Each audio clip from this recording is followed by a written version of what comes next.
The knock came at exactly midnight on Christmas Eve.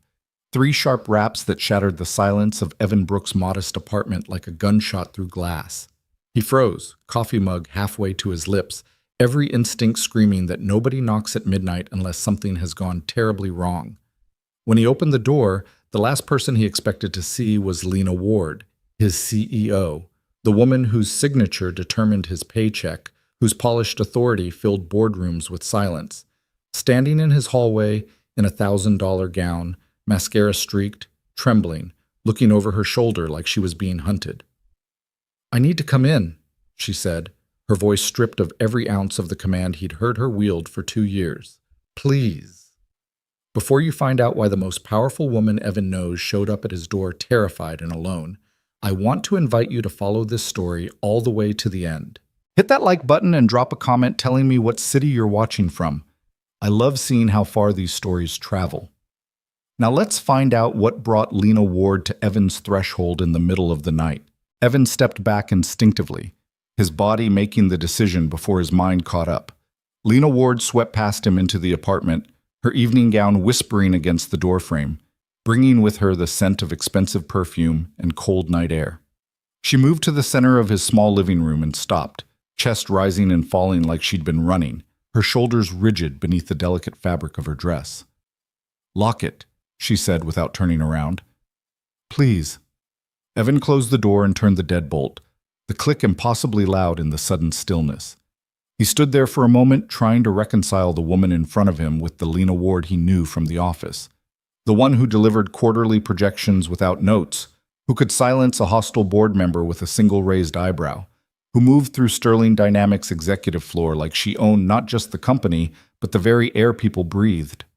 This woman was different, smaller somehow despite being the same height, fragile in ways that had nothing to do with the delicate straps of her gown. "Ms. Ward," he began, his voice careful, the same tone he used when his son Tommy was upset and wouldn't say why. "What happened? Are you hurt?" She finally turned to face him, and he saw her properly for the first time. Her makeup was smudged beneath her eyes, her carefully styled hair coming loose from its pins. But it was her eyes that stopped him, wide, dark, haunted by something he couldn't name. "I don't know," she said, and the admission seemed to cost her something. "I don't know if I'm hurt or crazy or just—" She pressed her lips together, cutting off the sentence. "I shouldn't have come here. This was a mistake."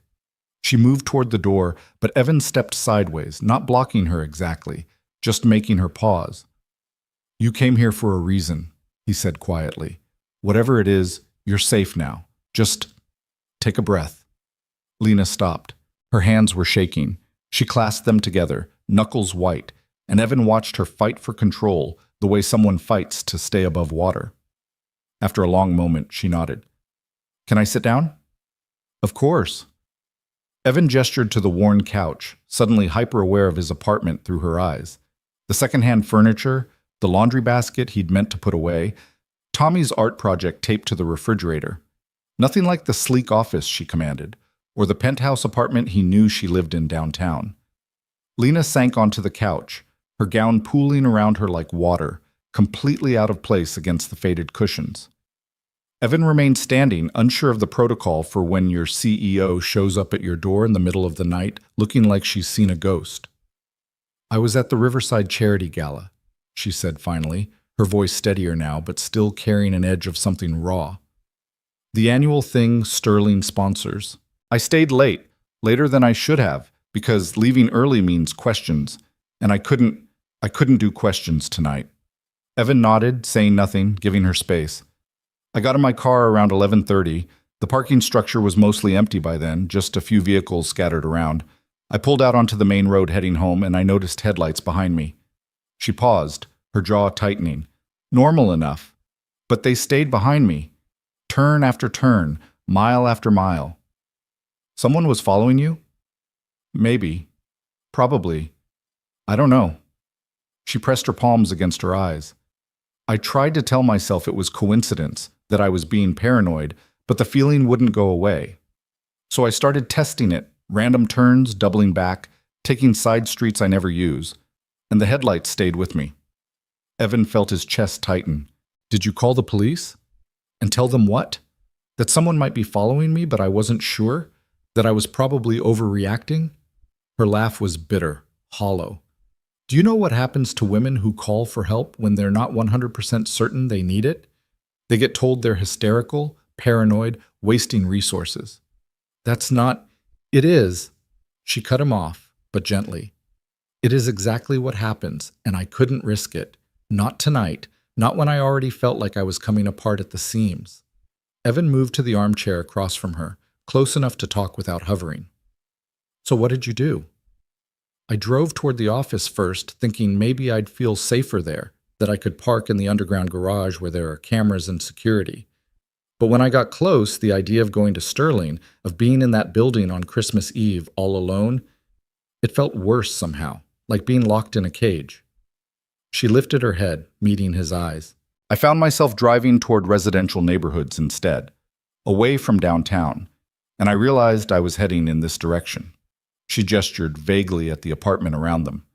I have your address from HR files, emergency contact information we keep on all employees, and I thought, her voice faltered, I thought maybe if I came somewhere unexpected, somewhere that wasn't my world, I could just stop running. The silence that followed was enormous. Evan sat back in his chair processing. Of all the places Lena Ward could have gone, friends' houses, hotels, police stations, she'd come here, to his door, to the home of a man she knew only as the assistant who coordinated her calendar and took notes in meetings. The car, he said carefully. Is it still out there? I don't know. I parked down the street, not right in front of your building. I sat in my car for almost 20 minutes, working up the courage to actually knock, and I didn't see any headlights during that time. Maybe they gave up. Maybe there was never anyone to begin with. Maybe I'm just... She stopped herself, pressing her lips together again. You're not crazy, Evan said firmly. Trust your instincts. If something felt wrong, it probably was. Lena studied him for a long moment, and he saw surprise flicker across her face, followed by something that looked almost like relief. You don't even question it, she said softly. You just believe me. Why wouldn't I? Because I'm the CEO of a major company standing in your apartment at midnight on Christmas Eve in an evening gown claiming someone might have been following me but offering no proof whatsoever. Most people would think I'd lost my mind. Evan shook his head. Most people don't know what it's like to be responsible for everything and everyone, to have to be perfect all the time, to not be allowed to show fear or uncertainty or doubt. He paused. But I've watched you run meetings for 2 years, Ms. Ward. I've seen how much you carry. If you say something felt wrong, I believe you. She blinked rapidly, and for a second he thought she might cry. Instead, she looked away, composing herself with visible effort. You can call me Lena, she said quietly. I think we're past formalities now. Lena, Evan repeated, testing the name outside the context of office small talk. It felt strange on his tongue, too intimate, but also somehow right given the circumstances. I'm Evan, but you probably knew that. I did. A ghost of a smile touched her lips. You make excellent coffee. The kind you brought me during the Mercer negotiations probably saved my sanity. He huffed a surprised laugh. I just work the machine in the break room. You listen to what people need before they know they need it. That's a different skill entirely. She paused. Where's your son tonight? Evan blinked at the sudden shift. Tommy's at a sleepover, his friend Jake's house. They're probably still awake playing video games, even though Jake's parents promised they'd be asleep by 10. How old is he? 7? Almost 8? The drawings on the fridge? Yeah, that's his latest obsession. Space, rockets and planets and astronauts. Last week he announced he wants to work for NASA when he grows up. Lena's expression softened, some of the tension easing from her shoulders. That's wonderful. Does he know you work at Sterling? He knows I work in an office doing boring adult stuff, which is pretty accurate from his perspective. Evan smiled despite himself. He's more interested in whether I can bring home office supplies for his art projects. Smart kid. The best. Evan's voice carried the quiet pride that always surfaced when he talked about Tommy. He's the reason I do any of this. The reason I choose stability over risk, predictability over passion. He deserves better than a father who can't keep the lights on. The words came out more honest than he'd intended, and he immediately regretted them. This wasn't the kind of conversation you had with your CEO, no matter how unusual the circumstances. But Lena didn't look uncomfortable. Instead, she nodded slowly, understanding in her eyes. My father used to say that sacrifice is the truest measure of love, she said. He built Sterling from nothing, worked himself to exhaustion for 20 years to give my brother and me opportunities he never had. Then he had a heart attack at 53 and died in his office on a Tuesday afternoon surrounded by contracts he never got to sign. She paused. I was 26 when it happened. Too young to take over, but I did anyway because someone had to and my brother wanted nothing to do with the family business. Evan had known the broad strokes of her history, everyone at Sterling did, but hearing it this way, in her voice stripped of corporate polish, made it real in a way it never had been before. I'm sorry, he said. So am I. Sorry he never got to enjoy what he built. Sorry I never told him I understood why he worked so hard. Sorry I spent years thinking his absence was a choice rather than a necessity. She looked down at her hands. I promised myself I wouldn't end up like him, consumed by the company, alone in my dedication, dying before I'd really lived. But here I am at 40, spending Christmas Eve at a charity gala I didn't want to attend, driving home alone to an empty penthouse, getting followed by a car that may or may not have been real, and showing up at a stranger's door because I literally had nowhere else to go. The rawness in her voice was staggering. Evan felt like he was watching something break open, something that had been sealed shut for years. You're not a stranger, he said quietly. We've worked together for 2 years. I know you take your coffee black, that you hate overhead lighting in the conference room, that you tap your pen exactly 3 times before signing important documents, that you schedule your hardest meetings for Tuesday mornings because you're sharpest then. We're not strangers, Lena. We're just people who've never had this kind of conversation before. She lifted her head, and the look she gave him was complicated. Gratitude mixed with surprise, mixed with something that might have been longing. Do you have any idea how rare it is for someone to see me as a person? She asked. Really see me, not the title or the authority or the money or the power. I think you surround yourself with people who only want those things from you, Evan said carefully. It's not that you're invisible as a person, it's that you've made yourself untouchable. Have I? You know you have. It's a survival mechanism. I understand it. I do the same thing. Keep people at arm's length so they can't see the parts of you that aren't strong enough, smart enough, successful enough. Build walls so high nobody thinks to try climbing them. Lena stared at him, and he wondered if he'd gone too far. This was still his boss, still the woman who could end his career with a word, still someone operating in a world completely different from his own. But then she smiled, small and sad and genuine. You're right, she said, about all of it. I built the walls so well I forgot there used to be doors. They sat in silence for a moment, the weight of shared understanding settling between them. Outside, the city hummed its constant low note, Christmas lights twinkling in windows across the street. Inside, the radiator clanked and hissed, filling the apartment with familiar warmth. Would you like some tea? Evan asked, needing to do something, to offer something beyond words. Or coffee? I don't have anything fancy, but tea would be nice. Thank you. He stood and moved to the small kitchen, grateful for the simple task. As he filled the kettle and set it on the stove, he could feel Lena watching him from the living room. Your place is comfortable, she said. Lived in. Real. It's small and old and the plumbing makes weird noises at 3 a.m, Evan countered, pulling 2 mugs from the cabinet. But it's ours. Tommy's and mine. We made it home. That's more than I can say for my penthouse. 2,300 square feet of designer furniture and architectural lighting and absolutely no soul whatsoever. She paused. I bought it because the realtor said it made a statement. I never stopped to consider what statement I actually wanted to make. Evan pulled tea bags from a canister, basic black tea, nothing exotic, and waited for the kettle to boil. What would you want it to say? If you could start over? Lena was quiet for so long he thought maybe she wouldn't answer. Then, softly, that someone lives there, that it's more than just a place to sleep between board meetings, that there's warmth and laughter and mess and all the things that make a space feel like it matters. The kettle whistled. Evan poured hot water over the tea bags and brought both mugs to the living room, handing one to Lena before reclaiming his seat. She wrapped both hands around the mug, absorbing its heat, and took a careful sip. "It's perfect," she said. "It's grocery store tea."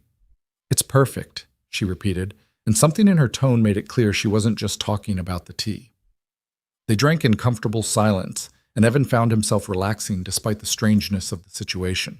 There was something surreal about sitting in his living room at 12:30 on Christmas morning, sharing tea with Lena Ward while she wore a designer gown and he wore sweatpants and an old college t-shirt.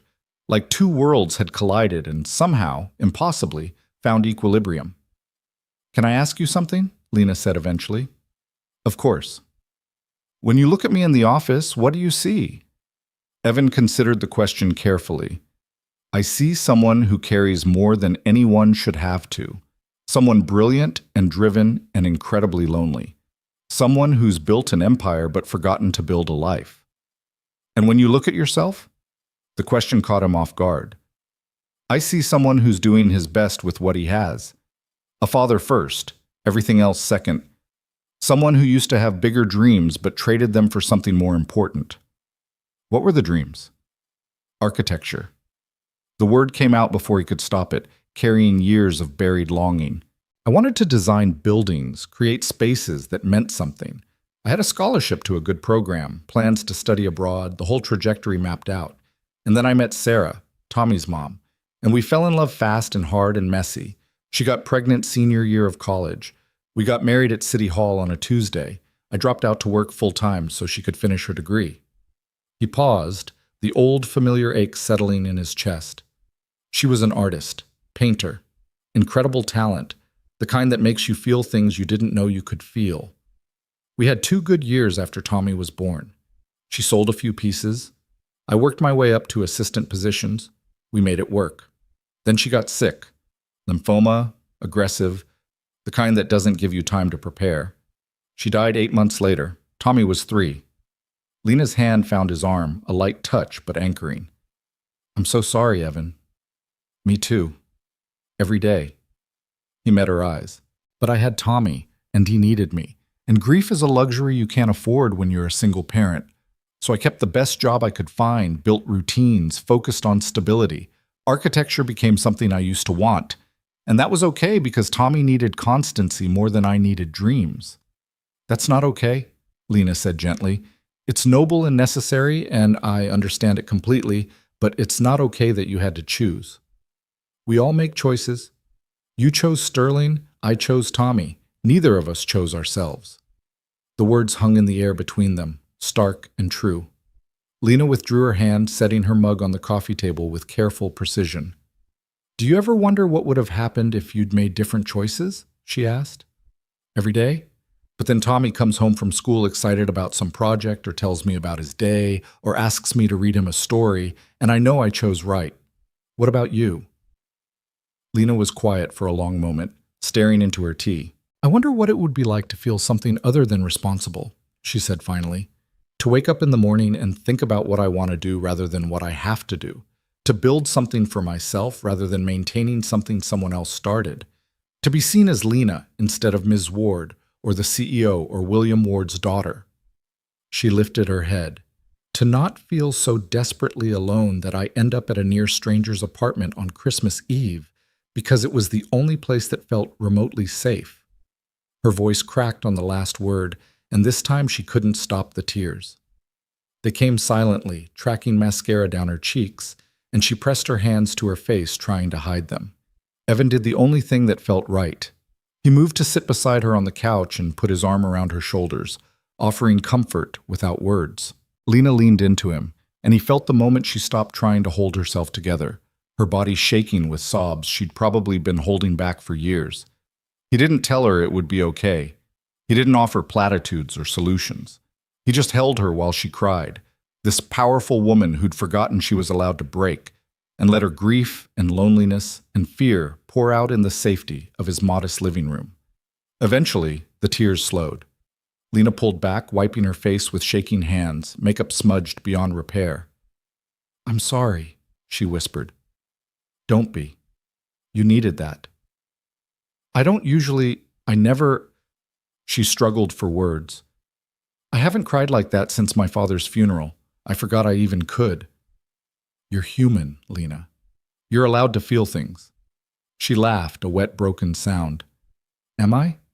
Because it doesn't feel like it most days. It feels like I'm supposed to be a machine, processing information, making decisions, driving revenue, maintaining shareholder value. Somewhere along the way, I forgot that underneath all of that was supposed to be a person. There is a person. I'm looking at her right now. Lena met his eyes, and something passed between them. Recognition, understanding, connection. The kind of moment that happens outside of time when two people see each other completely and without pretense. Thank you, she said softly, for opening your door, for not asking questions I couldn't answer, for just being here. Where else would I be? I don't know. Anywhere but here, dealing with your boss having a breakdown on your couch on Christmas Eve. You're not having a breakdown. You're having a breakthrough. Evan smiled slightly. There's a difference. Is there? Yeah, a breakdown is when everything falls apart and you can't put it back together. A breakthrough is when you finally admit something isn't working and decide to change it. Lena considered this, turning the idea over like a stone she'd found on a beach. What if I don't know how to change it? What if I've been this person for so long I don't remember how to be anyone else? Then you start small. One honest moment, one real conversation, one night where you let yourself be seen. He paused. Like this. Like this, she echoed, and some of the weight seemed to lift from her shoulders. They sat together in the quiet, no longer boss and employee, but simply two people who'd found unexpected refuge in each other's company. The radiator clanked. Somewhere down the hall, a neighbor's television murmured. Outside, the city settled into the deep hours of Christmas morning. Can I tell you something? Lena asked eventually. Anything. I almost didn't come to your door. I sat in my car trying to talk myself out of it, convincing myself you'd think I was crazy, that this was inappropriate, that I should just drive to a hotel and pretend tonight never happened. She paused. But then I thought about going back to being alone, and I couldn't do it. Not tonight. Not one more night of pretending I was fine when I'm so far from fine I can't even see it anymore. I'm glad you knocked, Evan said simply. Are you? Really? Because this has to be the strangest Christmas Eve you've ever had. Definitely the strangest, but also maybe the most honest. He glanced at her. I spend most of my time taking care of Tommy or working or doing the million small things that keep our life running. I don't have room for anything else. But talking to you tonight, really talking, not just office conversation, it reminds me that I'm still a person too, that there are parts of me I've put away that still exist somewhere. Lena nodded slowly. We're both disappearing, aren't we? Me into the company, you into fatherhood. Both of us so focused on what we're supposed to be that we forgot about who we are. Maybe. Not maybe. Definitely. She turned to face him more fully. What would you do if you could do anything tomorrow? If there were no responsibilities or obligations or expectations? Evan didn't have to think about it. I'd take Tommy to the Natural History Museum.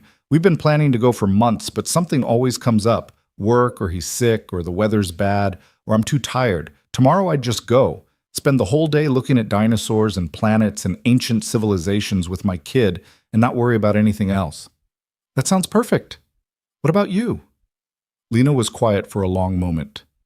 I'd stay right here, she said finally, in this apartment with its clanking radiator and secondhand furniture and tea that tastes like it matters. I'd stay in this conversation where someone sees me as a person instead of a position. I'd stay in this moment where I don't have to be strong or certain or in control. She paused. I'd stay somewhere I don't feel alone. The honesty of it hit Evan like a physical thing. He reached out and took her hand, and she laced her fingers through his, holding on like he was the only solid thing in a world that had gone fluid and uncertain. You're not alone, he said. Not tonight. I know. That's what makes it so strange. I came here terrified and running, and I found, she struggled for the word, safety. Not the kind that comes from locks and alarms and security systems, the kind that comes from being with someone who doesn't need you to be anything other than what you are in this exact moment. They sat like that, hands linked, as the night deepened around them. Evan knew this was temporary. That morning would come, and with it the return to regular life. to offices and hierarchies and the careful distance people maintain to survive in professional spaces. But right now, in the small hours of Christmas morning, none of that mattered. "I should probably check if that car is still out there," he said eventually, though he didn't move to do so. "Probably," Lena agreed, also not moving. "And you should probably get some rest. You've had a hell of a night." "I should," but she made no move to stand. They looked at each other, and Evan saw something in her eyes he hadn't seen before. Vulnerability, yes, but also a kind of fierce determination, like she was choosing in real time to not hide, to not retreat back behind the walls that had kept her safe and isolated for so long. "Thank you for seeing me," she said quietly. "The real me, not the version I show the world. Thank you for letting me see, for trusting me with this." "I don't know why I do. Trust you, I mean. We barely know each other outside of meeting agendas and quarterly reports." "Maybe that's exactly why. No history, no expectations, no preconceived notions of who the other person should be." Lena smiled, and it transformed her face, made her look younger, lighter, more herself.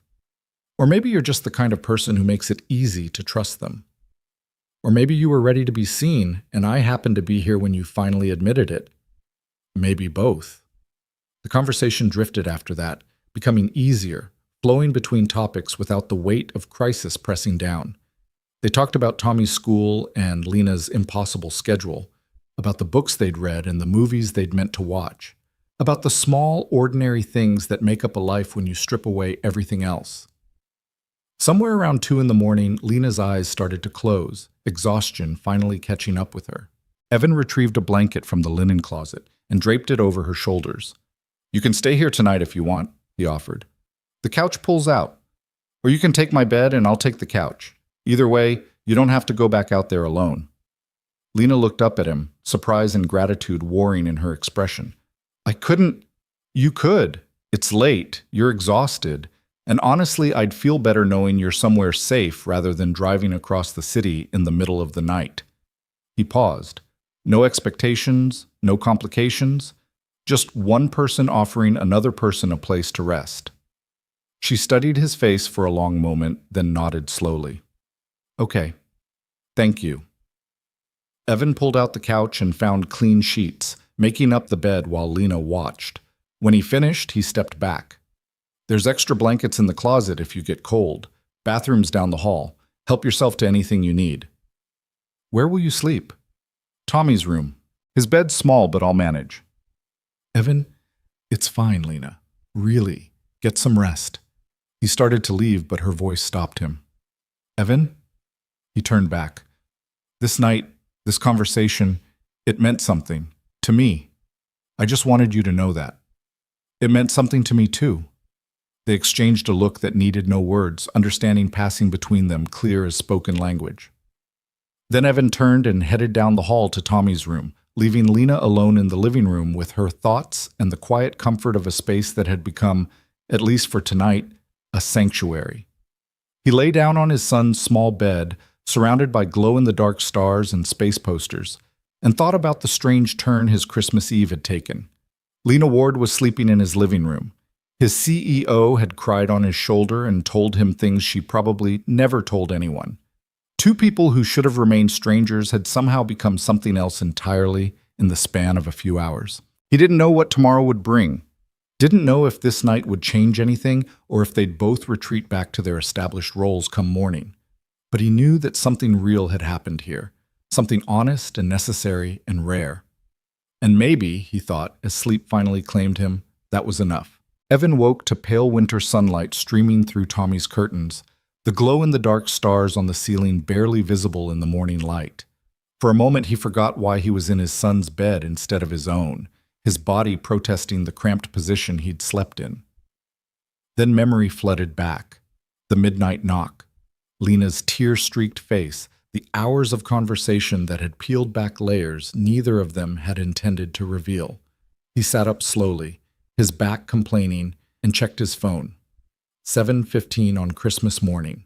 Tommy wouldn't be home until noon, picked up by Jake's parents after the boys inevitably slept past their usual wake-up time, which meant Evan had the morning to navigate whatever came next with Lena.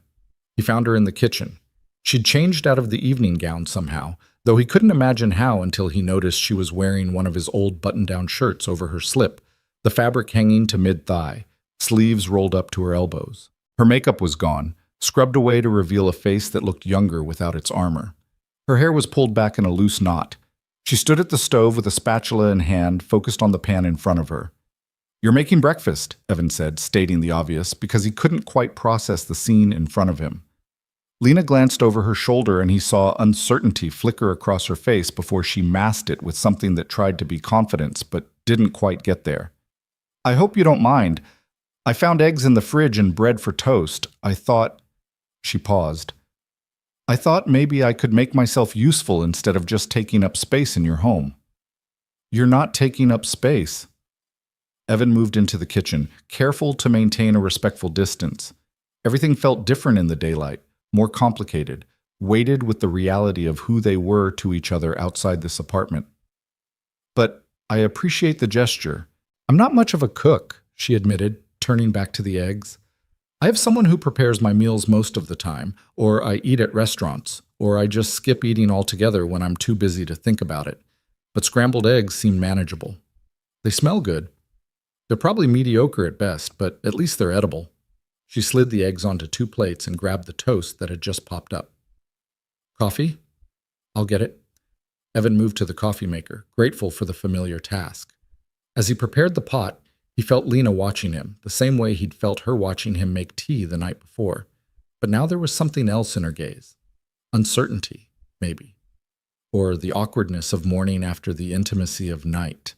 They sat at the small kitchen table, the same table where Tommy did his homework, and Evan paid bills, and life happened in all its mundane glory. Lena looked impossibly out of place there in his borrowed shirt, her elegance at odds with the chipped mugs and mismatched placemats. "Did you sleep?" Evan asked. "Some. Better than I usually do, actually." She poked at her eggs with her fork. "Your couch is more comfortable than my $15,000 mattress. Or you were just exhausted enough that anything would have worked." "Maybe. Or maybe it was the first time in years I felt safe enough to actually rest." She met his eyes. "How was Tommy's bed?" "Small, but I've slept in worse places." They ate in silence for a moment, the clink of forks against plates the only sound. Outside, the city was waking up to Christmas morning, families gathering, children opening presents, the world wrapped in the particular quiet that came with the holiday. "I need to talk about last night," Lena said finally, setting down her fork with careful precision. "About what I said, what happened, all of it." Evan felt his chest tighten. Here it came. The retreat. The reassertion of boundaries. The acknowledgement that whatever had passed between them needed to stay locked in the strange space outside normal reality. "Okay," he said carefully. "I meant everything I said." Her voice was steady, but he could see the effort it took. "I wasn't lying or exaggerating or being dramatic. I was more honest with you in those hours than I've been with anyone in longer than I can remember. And I need you to know that I don't regret it." Evan let out a breath he didn't know he'd been holding. "I don't regret it either." "But we need to acknowledge that it can't change things," Lena continued, and there was the boundary, delivered gently but firmly. "You work for me. I'm your boss. We exist in a professional relationship with very clear lines, and crossing those lines would be complicated," Evan finished. "I know, I'm not asking for anything to change, Lena. Last night was what it was. 2 people who needed to be seen finding each other at exactly the right moment. It doesn't have to be more than that." Relief flickered across her face, followed quickly by something that might have been disappointment. She covered it well, but Evan saw it anyway. "I want to be clear about something, though," he added, leaning forward slightly. "I don't regret last night, but I also don't want you to feel like you have to pretend it didn't happen. You showed me something real, and I'm not going to use that against you or make things weird at the office or tell anyone what you shared with me. That stays between us, sacred and private.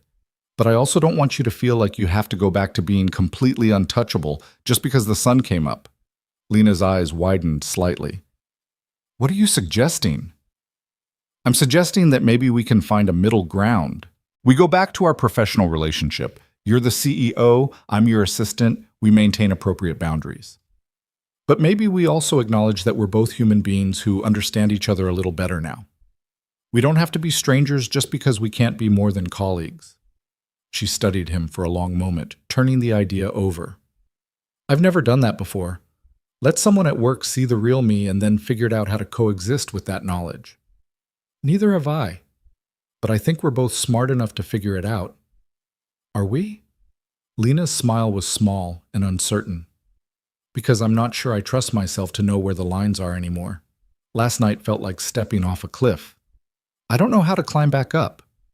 Then maybe don't climb back up all the way. Maybe just find a ledge where you can breathe a little easier. She laughed, a soft sound that carried genuine amusement. You make it sound simple. It's not simple, but it's also not impossible. Evan paused. What are you afraid of? The question hung between them, direct and unavoidable. Lena's smile faded, replaced by the raw honesty that had characterized the night before. I'm afraid that if I let myself be human at work, I'll lose the authority I've spent 15 years building, that people will see vulnerability as weakness and use it against me, that the board will decide I'm not fit to lead if I show any sign of being less than perfectly in control. She paused.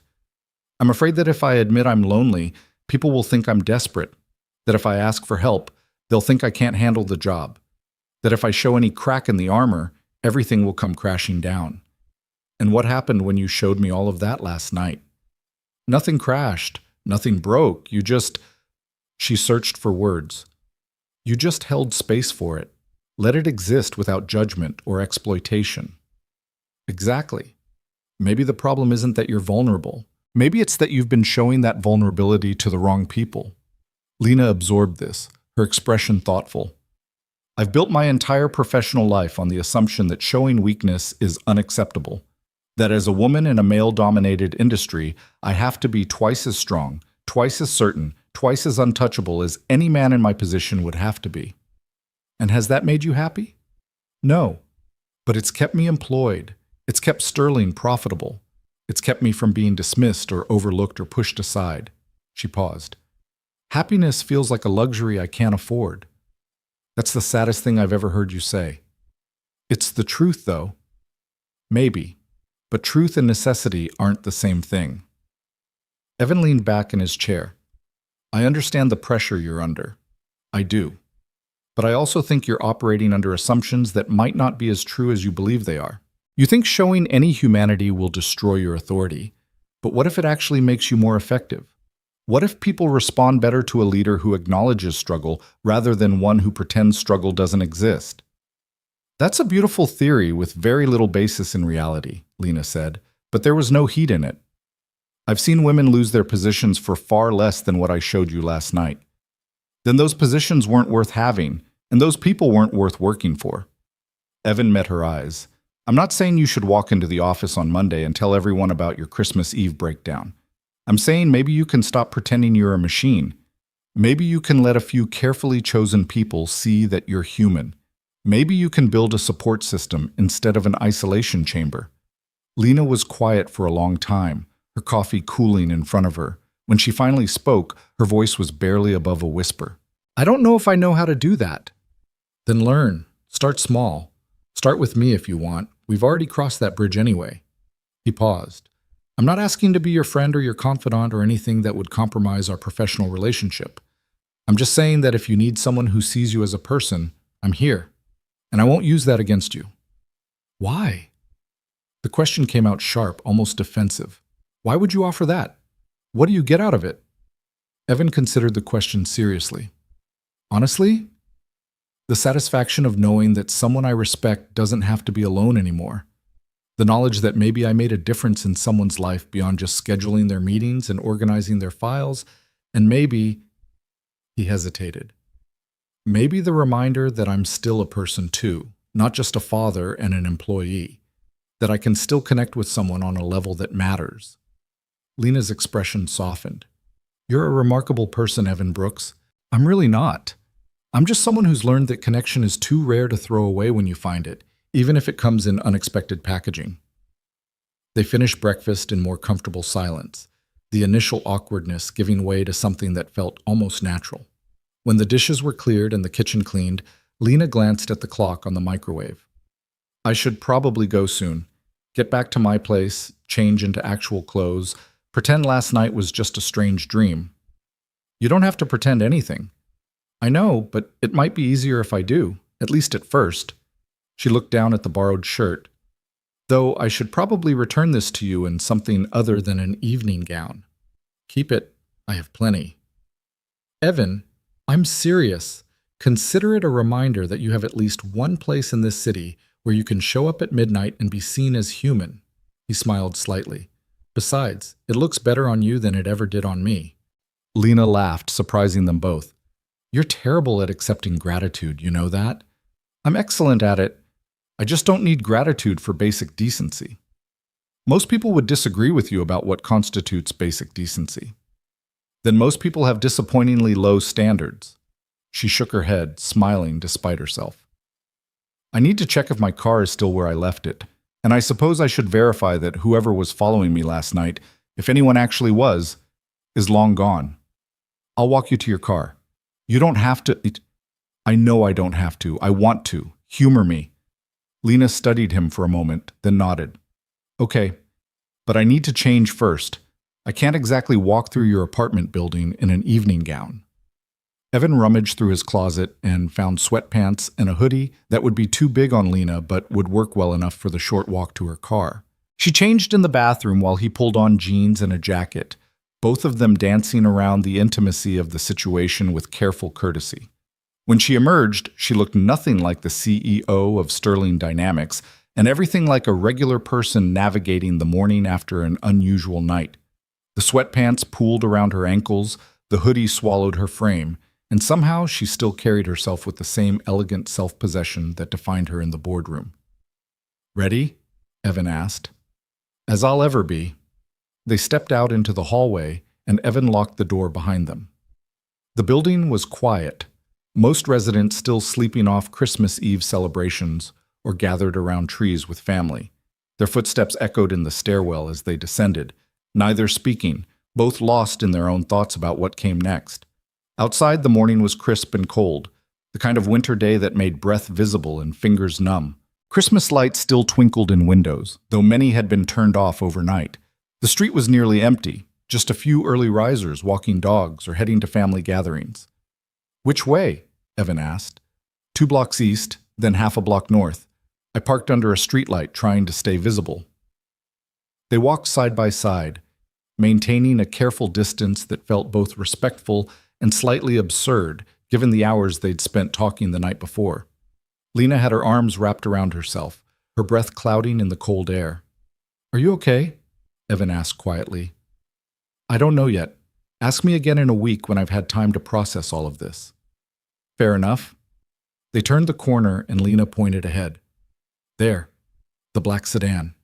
Evan scanned the street as they approached, looking for anything that seemed out of place or threatening. But the area was quiet, undisturbed, normal. Lena's car sat exactly where she'd left it, covered in a light dusting of snow, but otherwise untouched. She pulled out her keys and unlocked it, then paused before opening the door. Thank you, she said, turning to face him. For everything, for opening your door, for listening, for not making this weird, for being you. You're welcome, and Lena? Yeah? You have my number from work. If you ever need to talk, or if you're having a night where being alone feels like too much, you can call me. No judgment, no expectations, just, you don't have to do this by yourself anymore. Something flickered in her eyes. Hope, maybe, or fear, or some combination of both. She reached out and squeezed his hand briefly, then released it. I might take you up on that. I hope you do. She climbed into her car, and Evan stepped back to give her space. Through the window, he saw her sit for a moment, hands on the steering wheel, composing herself. Then she started the engine, gave him a small wave, and pulled away from the curb. Evan watched until her taillights disappeared around the corner, then turned and walked back to his apartment. The space felt different when he entered, emptier somehow, though nothing had physically changed. He could still smell the faint scent of her perfume in the living room, still see the folded blanket on the couch where she'd slept. He made himself another cup of coffee and sat at the kitchen table, replaying the night and morning in his mind.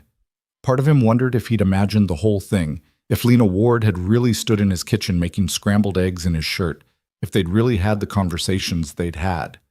But the evidence was there. The rumpled couch, the borrowed shirt missing from his closet, the 2 plates in the dish rack. It had happened. All of it. His phone buzzed. A text from Jake's mom saying they were running a bit late but would have Tommy home by 1. Evan responded with thanks and settled in to wait, letting his mind wander through the complexity of what he'd just experienced. He thought about Lena's admission that she'd never felt safe enough to rest, about the walls she'd built so high she'd forgotten about doors, about the loneliness that had driven her to his door in the middle of the night. He thought about his own isolation, the way he'd poured everything into being Tommy's father while letting other parts of himself atrophy and fade. 2 people disappearing into their responsibilities, she'd said, both of them so focused on what they were supposed to be that they forgot about who they were. Maybe she was right. Maybe they were both ghosts of themselves, haunting lives that looked successful from the outside but felt hollow from within. And maybe, just maybe, acknowledging that to each other was the first step toward becoming solid again. The hours passed slowly. Evan cleaned the apartment, did laundry, tried to read, but couldn't focus. His mind kept drifting back to Lena, the way she'd looked in his shirt, the rawness in her voice when she'd admitted to being lonely, the brief squeeze of her hand before she'd driven away. He wasn't naive enough to think this would lead anywhere beyond what it already was. She was his boss. He was her employee, and those lines existed for good reasons.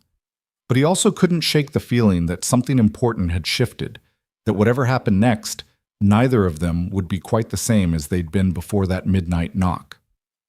At 12:45, Evan heard footsteps in the hallway, followed by Tommy's distinctive knock. 3 quick raps, a pause, then 2 more.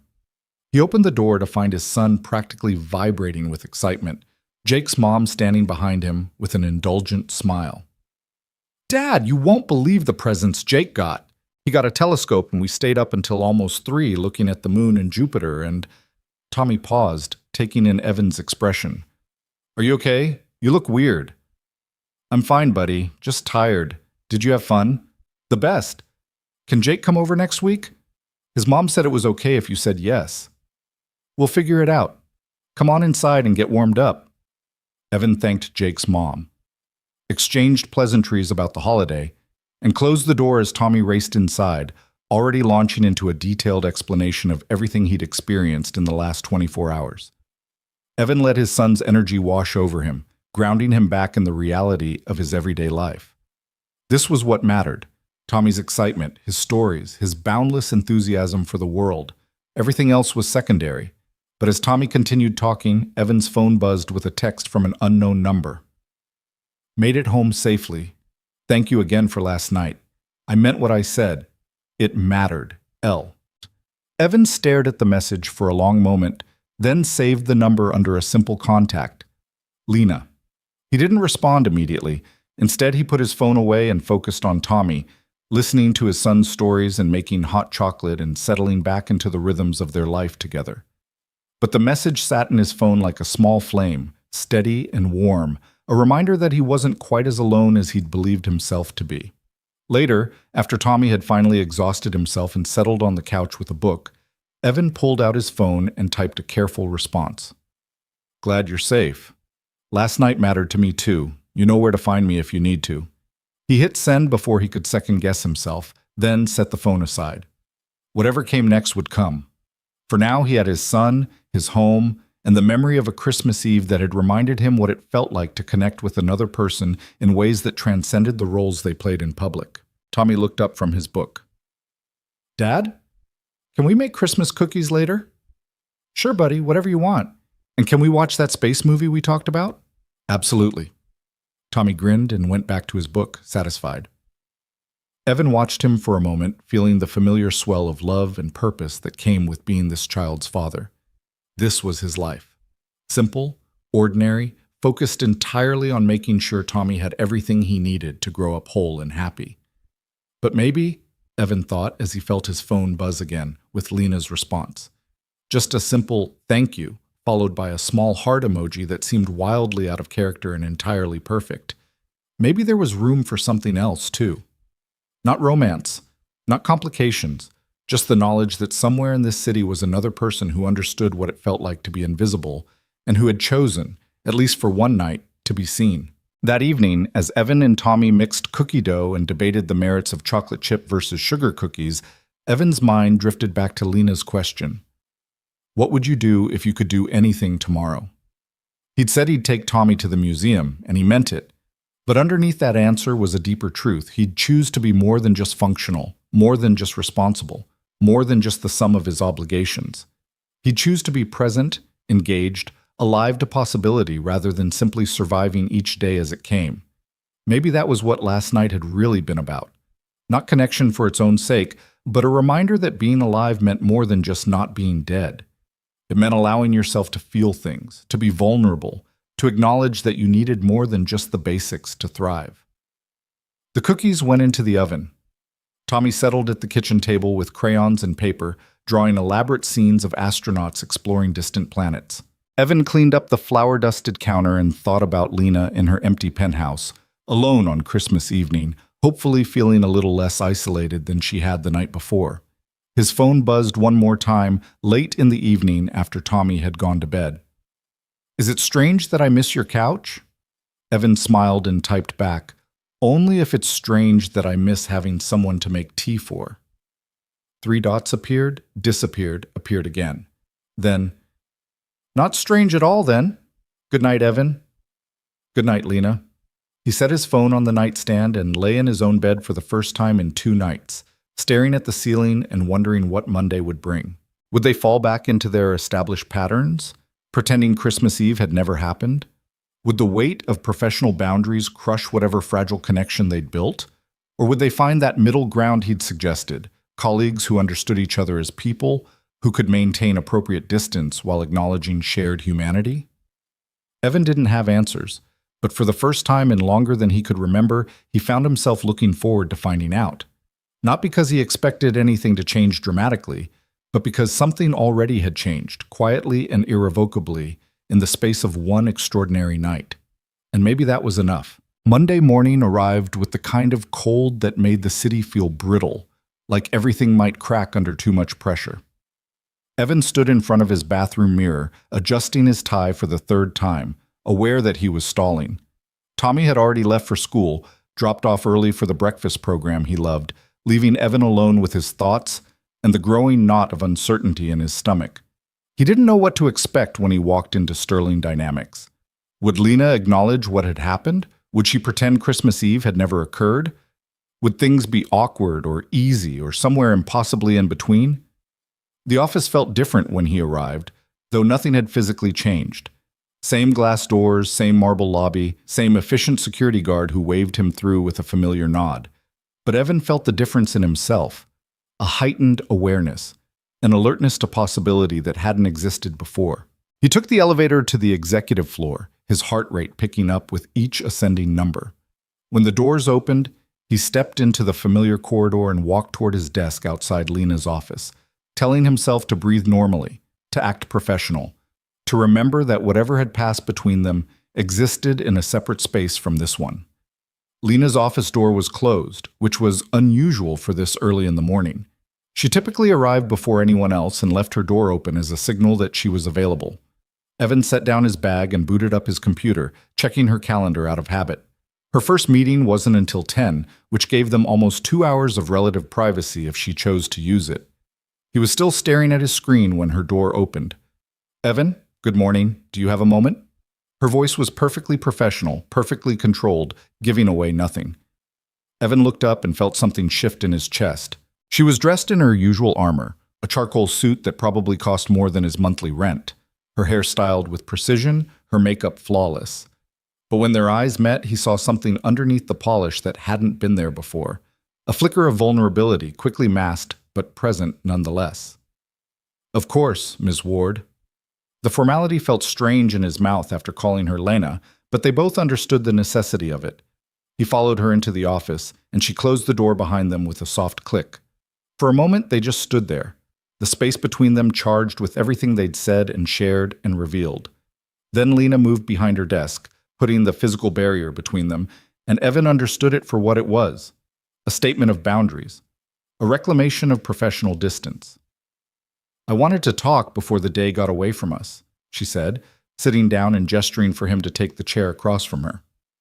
"About Friday night." "Okay. I meant what I said on Christmas morning. I don't regret what happened, and I don't want to pretend it didn't happen. But I also need to be clear about maintaining appropriate boundaries here at work." She paused, and he saw her struggling to find the right words. "I can't be the person I was in your apartment when I'm in this office. I need to be the CEO. I need to maintain authority and professionalism. I need people to see me as capable of leading this company without questioning whether I'm too emotional or too vulnerable or too human." "I understand." "Do you?" She leaned forward slightly. "Because I need you to understand that nothing can change here. I can't give you special treatment. I can't show favoritism. I can't let anyone think that our relationship is anything other than professional. It wouldn't be fair to you or to me or to anyone else who works here." Evan nodded slowly. "I'm not asking for anything to change, Lena." He caught himself. "Miss Ward, I told you that on Christmas morning. I know where the lines are. And if those lines feel impossible sometimes, if I'm having a hard day and I want to talk to the one person who's seen me as human instead of just functional, what then?" The question hung between them, heavy with implication. Evan took a breath. "Then you text me after work. Or you call me when you get home. Or you show up at my door at midnight if that's what you need. But here, in this office, you're my boss and I'm your assistant, and we both do our jobs exactly the way we did them before Friday night." He met her eyes. "We can hold both truths at the same time. You being the CEO doesn't erase you being a person, and me being your employee doesn't mean I forget what you shared with me. We just keep them separate." Lena studied him for a long moment, and he saw relief wash over her features. "You make it sound so simple." "It's not simple, but it's doable. We're both adults who understand professional boundaries. We just also happen to be two people who connected on a human level outside of work. Those things don't have to cancel each other out." "I've never done this before," she admitted quietly. "I've never let someone at work see the real me and then had to figure out how to coexist with that knowledge in a professional context. Then we'll figure it out together, one day at a time. And if it gets weird or complicated, we adjust." Evan paused. "I'm not going to make this difficult for you, Ms. Ward. I promise."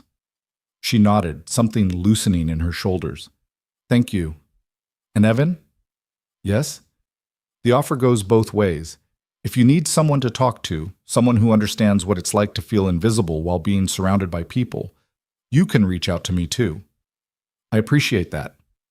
They looked at each other across the desk, and for just a moment the barriers dropped. Evan saw Lena as she had been in his apartment, vulnerable, honest, achingly human. Then she straightened her spine and the CEO returned, professional and composed. "Your calendar is clear until the executive meeting at 10. I need you to prepare the quarterly reports and make sure the conference room is set up with the correct presentation materials." Her voice was crisp, businesslike. "Also, I'll need you to reschedule my lunch with the board chairs. Something came up that requires my attention." "Of course. Anything else?" "That's all for now. Thank you, Evan." He stood and left the office, closing the door behind him and returning to his desk. As he pulled up the quarterly reports, he felt a text buzz his phone. "That went better than I expected. Thank you for understanding. L." Evan glanced at Lena's closed door, then typed back quickly.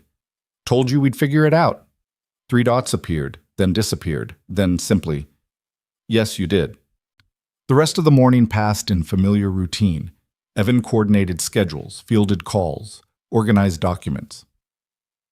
Lena emerged from her office at 9:45, perfectly composed, and walked past his desk with nothing more than a professional nod.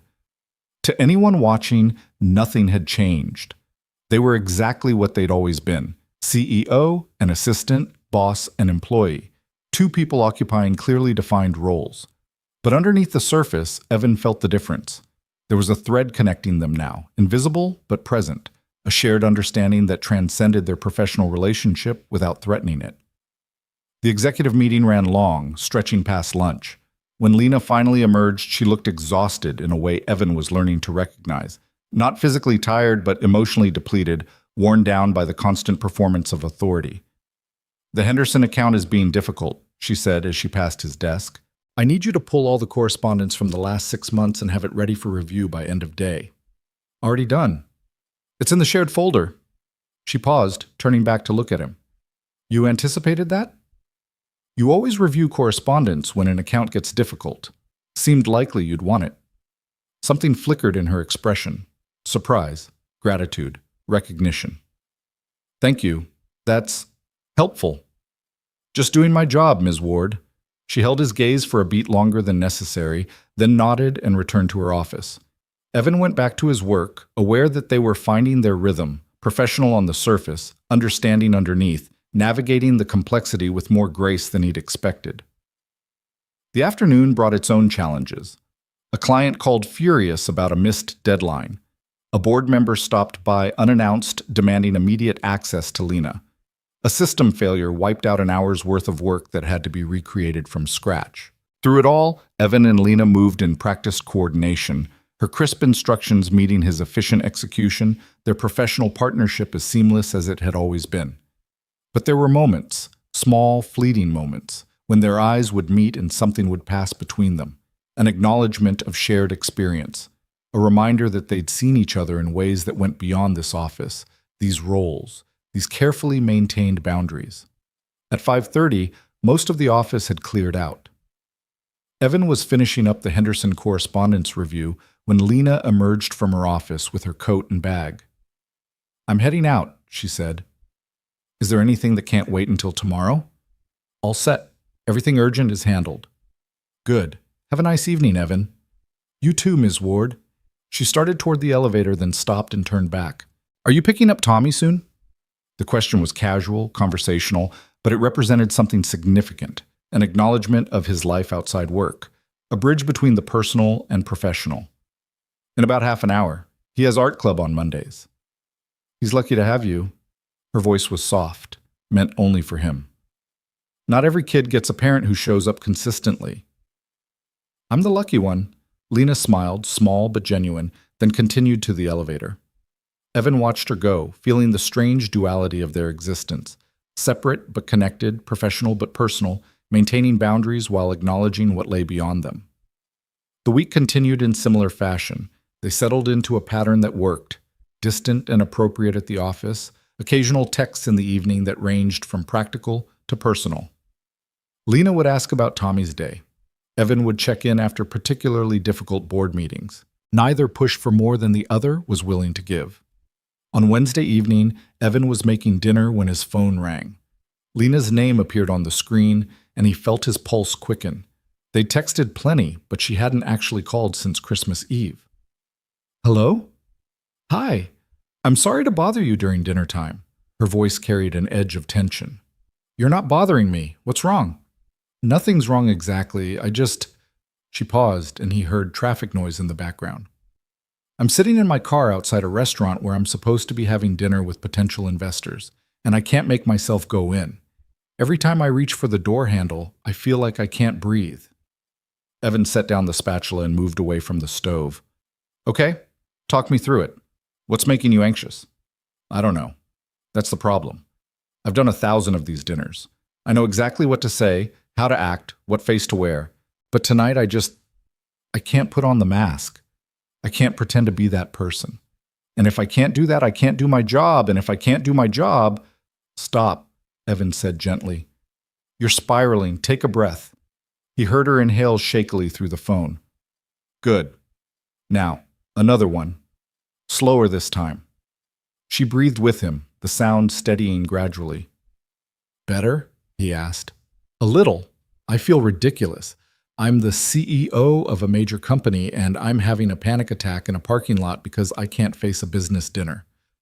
You're a human being who's exhausted from pretending not to be human. There's nothing ridiculous about that." Evan kept his voice calm, grounding.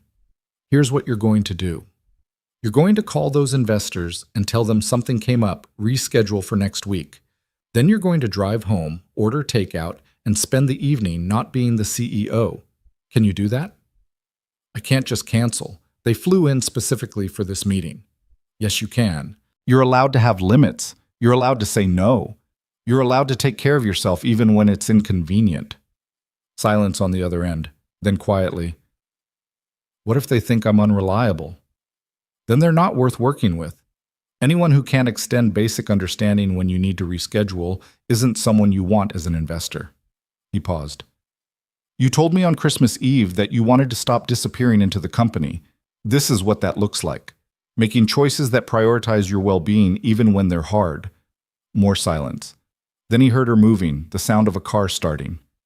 You're right, I'm calling them now. Good. And Lena? Yeah? Text me when you get home safe. I want to know you're okay. I will. Thank you, Evan, for talking me down. Anytime. I mean that. She hung up, and Evan returned to the stove where dinner had started to burn. He scraped the pan, started over, and helped Tommy with homework while keeping one eye on his phone. An hour later, a text arrived. Home safe. Investors were understanding. Dinner rescheduled for next Tuesday. Currently eating Thai food in sweatpants and feeling almost human. Thank you for the reminder that I'm allowed to have limits. Evan smiled and typed back. Proud of you for choosing yourself.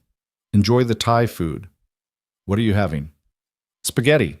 Well, the second attempt at spaghetti after I burned the first batch while talking you through your crisis. I'm sorry. I didn't mean to ruin your dinner. You didn't ruin anything. Tommy thinks the slightly charred edges add character. A laughing emoji appeared, followed by, Tell Tommy he has excellent taste. They texted back and forth for another 20 minutes, the conversation drifting from work stress to Tommy's latest space obsession to Lena's admission that she'd never actually learned to cook anything more complicated than scrambled eggs. It felt easy, natural, like talking to a friend rather than his boss. When the conversation finally wound down, Evan found himself smiling at his phone like a teenager, which was absurd.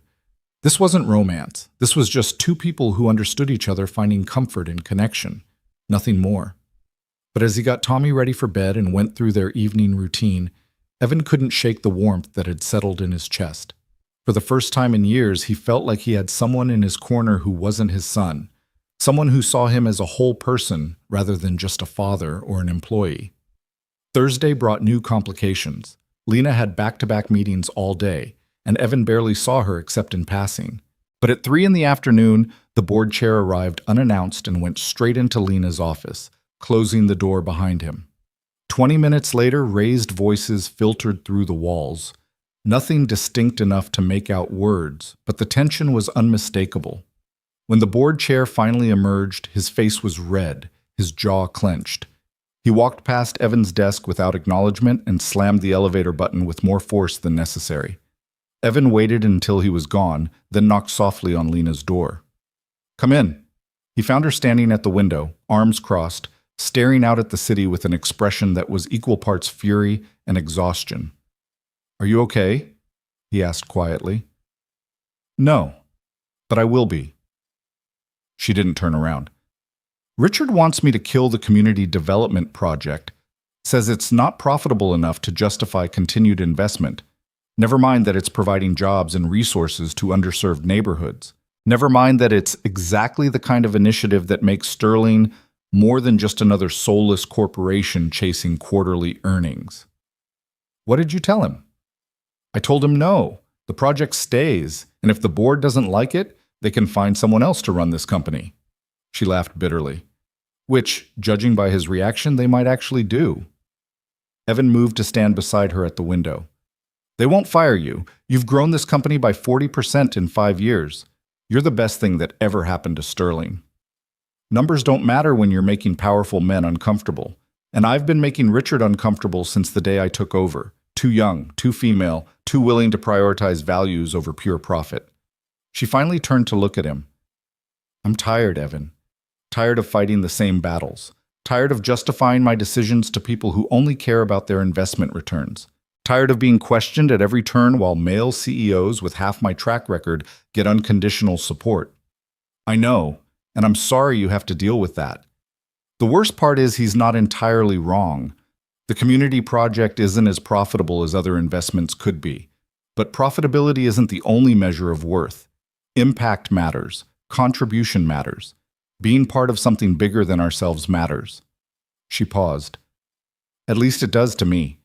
Maybe that makes me a bad CEO. It makes you a great CEO, just not the kind Richard wants. Lena sighed, the fight draining out of her.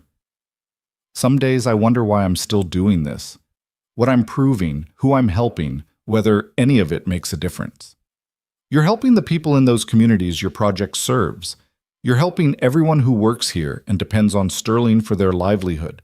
You're helping people like me who need jobs that offer stability and decent benefits so we can take care of our families. Evan paused. And you're proving that leadership can be about more than just profit margins. That's worth something. She looked at him for a long moment and he saw some of the weight lift from her shoulders. How do you always know what to say? I don't. I just say what's true and hope it helps. It does. More than you know. She glanced at the clock. You should go. Tommy will be waiting. Are you going to be okay? Eventually. For now, I'm going to finish this paperwork, go home, and try not to think about whether I'm going to have a job in 6 months when the board decides they're done with my leadership style. They're not going to fire you. We'll see. She managed a small smile. Go home, Evan. Be with your son. Don't worry about me. But he did worry. All through dinner and homework and bedtime stories, Evan's mind kept drifting back to Lena standing at that window, exhausted and defeated, questioning everything she'd built. Around 9 o'clock, he sent her a text. Still thinking about our conversation. For what it's worth, I believe in what you're doing. The community project matters. Your leadership matters. Don't let Richard make you doubt that. Her response came almost immediately. Thank you. I needed to hear that tonight. Anytime. How are you holding up? Better now, sitting on my couch with wine and a documentary about architecture, if you can believe it, thinking about dreams deferred and roads not taken. Evan felt something warm spread through his chest. What kind of architecture? Modernist movement, all those beautiful buildings designed to change how people lived and worked and connected. I'm realizing I don't know anything about your field, and that feels like something I should remedy. You don't have to do that. I want to. Tell me, if you had finished your degree, what would you have wanted to design? And just like that, they were off, texting back and forth about buildings and spaces and the ways physical environments shape human experience. Lena asked thoughtful questions. Evan found himself explaining concepts he hadn't thought about in years, awakening parts of himself he'd thought were gone for good. I can hear the passion in your words even through text, Lena wrote eventually. You should talk about this more often. It makes you come alive. Hard to find time for passion when you're busy surviving. I know. But maybe we could both work on that, finding small spaces for the things that make us feel alive instead of just functional. Is that your New Year's resolution? It's my right now resolution. Life's too short to keep deferring the things that matter. They texted until almost midnight, the conversation meandering through architecture and art, and Tommy's latest school project and Lena's admission that she'd never actually been to a natural history museum despite living in the city for 15 years. It felt comfortable and right in ways Evan couldn't quite articulate. I should let you sleep, Lena finally wrote, but thank you for this. For the conversation, the distraction, the reminder that there's more to life than board conflicts and quarterly earnings. Thank you for trusting me with the real you, both at work and outside of it. Good night, Evan. See you tomorrow. Good night, Lena. Evan set down his phone and lay in the darkness, thinking about the strange, unexpected shape his life had taken. A week ago, Lena Ward had been his boss and nothing more. A distant figure of authority he respected but barely knew. Now she was something else entirely, something he didn't have words for. Not quite a friend, not anything romantic, but something real and meaningful nonetheless. Friday arrived with new energy. Lena seemed lighter somehow, more present, less burdened by the weight of her position. She smiled at Evan when she arrived, a genuine smile that reached her eyes, and he felt absurdly pleased to have contributed to whatever shift had occurred. Good morning, she said as she passed his desk. Coffee? Already made. On your desk with the morning briefing. You're a miracle worker. Just good at anticipating needs. She paused, giving him a look that acknowledged everything they weren't saying out loud, then disappeared into her office. The day unfolded smoothly, efficiently, both of them working in the synchronized rhythm they'd developed over 2 years, but which felt different now, charged with mutual understanding. At lunchtime, Lena emerged from her office and stopped at his desk. "I'm going to grab lunch from the cafe downstairs. Want anything?" The offer surprised him. She rarely left the office during the day, usually eating at her desk while working through emails. "I'm good, thanks. I brought leftovers." "Suit yourself." She started toward the elevator, then turned back. "Actually, if you're free, why don't you come with me? We can discuss the Henderson account away from the office." It was clearly a pretense. They'd already resolved the Henderson situation, but Evan understood it for what it was: an invitation, a bridge, a way to exist together outside the confines of executive floor dynamics. "Give me 2 minutes to save my work."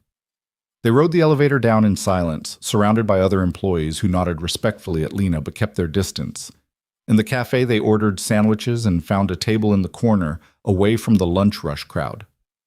"Thank you," Lena said once they were settled, "for last night's conversation. It helped more than you know." "You don't have to keep thanking me. I enjoy talking to you.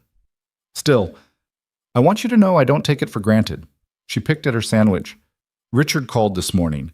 The board is scheduling a special session next month to review my leadership and decide whether the community project continues." "That's ridiculous. You've been nothing but successful." "Success doesn't matter when you're threatening the status quo." "I'm making them uncomfortable, and uncomfortable board members start questioning everything." She met his eyes. "I might actually lose this, Evan. My job, my company, everything I've built. And the strangest part is, I'm not sure I'd mind as much as I should." "What do you mean?" "I mean, maybe it would be a relief. Maybe losing Sterling would force me to figure out who I am beyond this role. Maybe it would give me permission to want something different." She paused. "Or maybe I'm just trying to convince myself that failure wouldn't destroy me." Evan reached across the table and covered her hand with his, a brief touch but grounding. "You're not going to fail, but even if you did, even if the worst happened, you'd survive it. You'd figure out what comes next. You're stronger than you think." "I don't feel strong." "Strength isn't about never being afraid. It's about being terrified and showing up anyway." Lena turned her hand over, squeezing his fingers briefly before releasing them. "Where did you learn to be so wise?" "Single parenthood. You learn pretty quickly that fear doesn't stop the bills from coming or your kid from needing you. You just keep moving forward and hope you're doing it right." "Are you doing it right?" "Most days I have no idea, but Tommy seems happy and healthy and loved, so I must be doing something okay." They finished lunch talking about easier things: weekend plans, Tommy's upcoming school play, Lena's continued inability to cook anything edible. It felt normal, comfortable, like two colleagues who'd become friends grabbing a meal together, which, Evan supposed, was exactly what they were becoming. Back at the office, the afternoon passed quickly. At 5 o'clock, as Evan was packing up his things, Lena appeared at his desk. "What are you doing tomorrow?" she asked without preamble. "Tommy has a birthday party in the morning. Why?" "The Natural History Museum. You mentioned wanting to take him. I've never been. I thought maybe, if it's not weird, I could join you, if that's okay." Evan stared at her, trying to process the request. His boss wanted to spend her Saturday at a museum with him and his 7-year-old son. It should have been strange. It should have crossed a dozen professional boundaries. But somehow, coming from Lena, it felt like the most natural thing in the world. "You really want to spend your Saturday looking at dinosaurs and rock formations?" "I really want to spend my Saturday doing something that has nothing to do with board meetings or quarterly projections. And you said Tommy's interested in space. I'd like to meet him, if that's not crossing a line." "It's definitely crossing a line, but I don't think I care." Evan smiled. "Party's at 11. We could go to the museum around 2 if that works." "Perfect. Text me the address." She left before he could second-guess the decision, and Evan sat at his desk wondering what he'd just agreed to. Introducing Lena to Tommy felt significant in ways he couldn't quite articulate. It was one thing to maintain their separate connection outside of work. It was another entirely to bring her into the most important part of his life. But as he drove home and picked up Tommy from after-school care, Evan found himself looking forward to it. Tommy deserved to see that his father had people in his life beyond just his son, and Lena deserved to experience joy and connection without the weight of her title. Maybe it would be weird. Maybe it would complicate everything, or maybe it would be exactly what both of them needed, a reminder that life existed outside the boxes they'd built for themselves. Saturday afternoon found Evan standing outside the Natural History Museum with Tommy bouncing excitedly beside him, scanning the crowd for Lena. The birthday party had run long, leaving them only 15 minutes to get across town, and now they were 10 minutes late. Evan checked his phone again, wondering if Lena had changed her mind, if the reality of spending her Saturday with her assistant and his son had seemed less appealing in the cold light of day. Then he saw her walking up the museum steps, and his breath caught. She looked nothing like the CEO who commanded boardrooms in tailored suits and expensive heels. Instead, she wore jeans and boots and a soft blue sweater under her coat, her hair pulled back in a simple ponytail, minimal makeup revealing the faint freckles across her nose that he'd never noticed before. She looked younger, lighter, more like the person she'd been in his apartment than the one who sat behind an executive desk. "Sorry I'm late," she said as she reached them, slightly breathless. "I couldn't find parking and ended up 3 blocks away." "We're late too, so you're good," Evan gestured to his son. "Lena, this is Tommy. Tommy, this is Ms. Ward. She works with me." Tommy looked up at Lena with the unfiltered curiosity of a 7-year-old. "Are you Dad's boss?"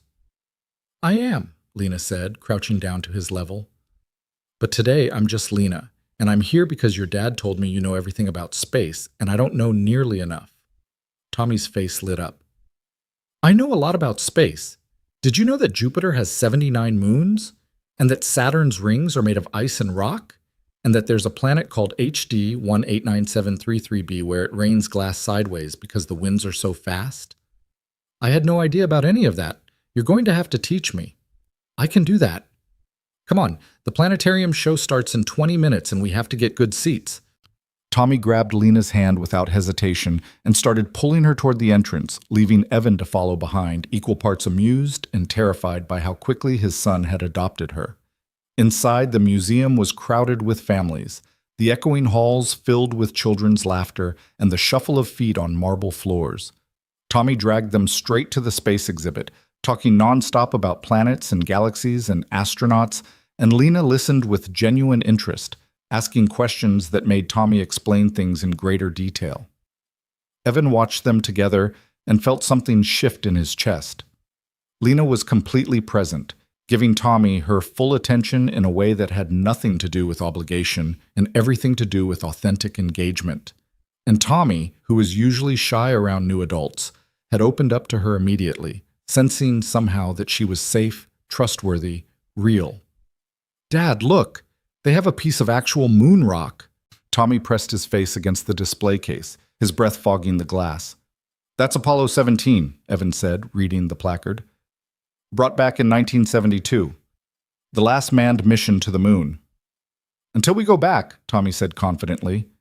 "Ms. Jensen says NASA is planning new missions. Maybe I'll be an astronaut and bring back rocks from Mars." "Maybe you will," Lena said softly. "What would you do with them?" "Share them with everyone so people could see that Mars is real, not just something in books. And maybe keep one small piece to remember that I was brave enough to go somewhere nobody had been before."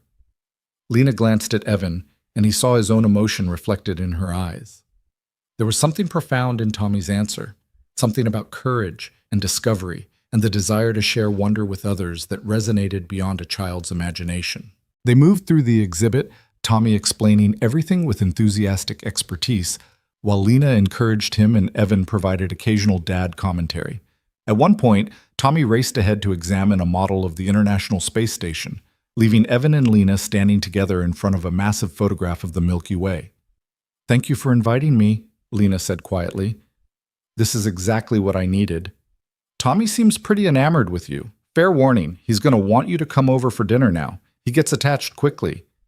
"Would that be so terrible?" Evan looked at her, caught off guard by the vulnerability in the question. "No, but it's a big step.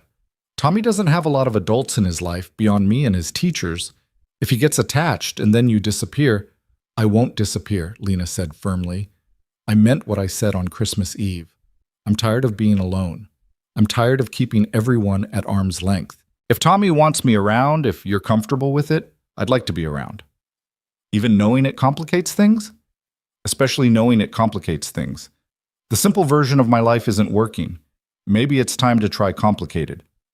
Before Evan could respond, Tommy came running back, grabbing both their hands. The planetarium show is starting. We have to go now, or we'll miss the beginning.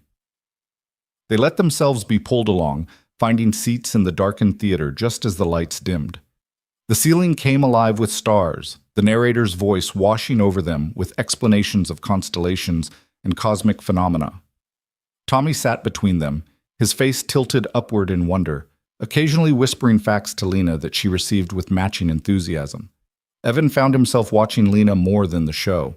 She'd gone completely still, her face soft in the artificial starlight, and he realized she was crying. Silent tears tracked down her cheeks as the narrator described the vast scale of the universe, the billions of galaxies, each containing billions of stars, the incomprehensible beauty of it all.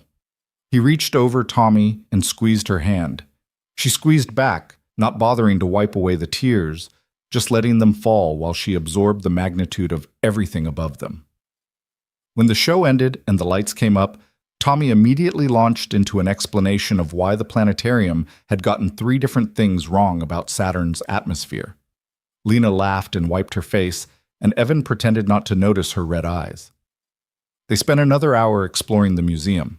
Tommy showed them the dinosaur exhibit he'd seen a dozen times before, explaining to Lena which ones were his favorites and why.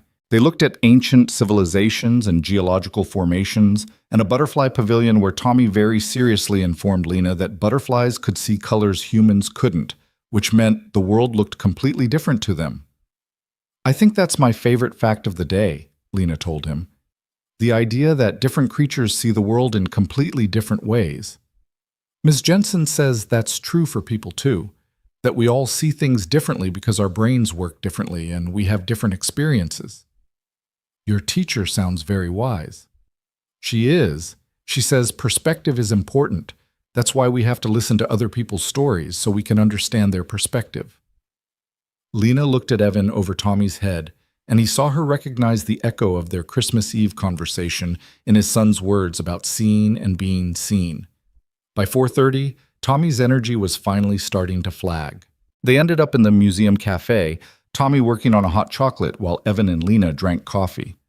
"This was the best day," Tommy announced, chocolate mustache forming above his lip. "Can Lena come with us next time we do something fun?" "That's up to Lena," Evan said carefully. "She's probably very busy." "I'm never too busy for fun," Lena said. "What else do you like to do, Tommy?" "We go to the park sometimes, and the library for story time, and Dad's teaching me to cook. I can make grilled cheese all by myself now. And we watch movies and play board games, and sometimes we just read together on the couch." "That all sounds wonderful." "Do you have kids?" Tommy asked with the bluntness of a child who hadn't learned to dance around personal questions. "No, I don't." "Do you want kids?" "Tommy," Evan interjected gently, "that's a pretty personal question." "It's okay," Lena said. "I used to think I did, but I worked so much I never made time for it. Now I'm 40. And I've spent so long focused on my career that I'm not sure I know how to be anything other than what I am." Tommy considered this seriously. "Miss Jensen says it's never too late to learn new things. She learned to play guitar when she was 50. Your teacher really is very wise.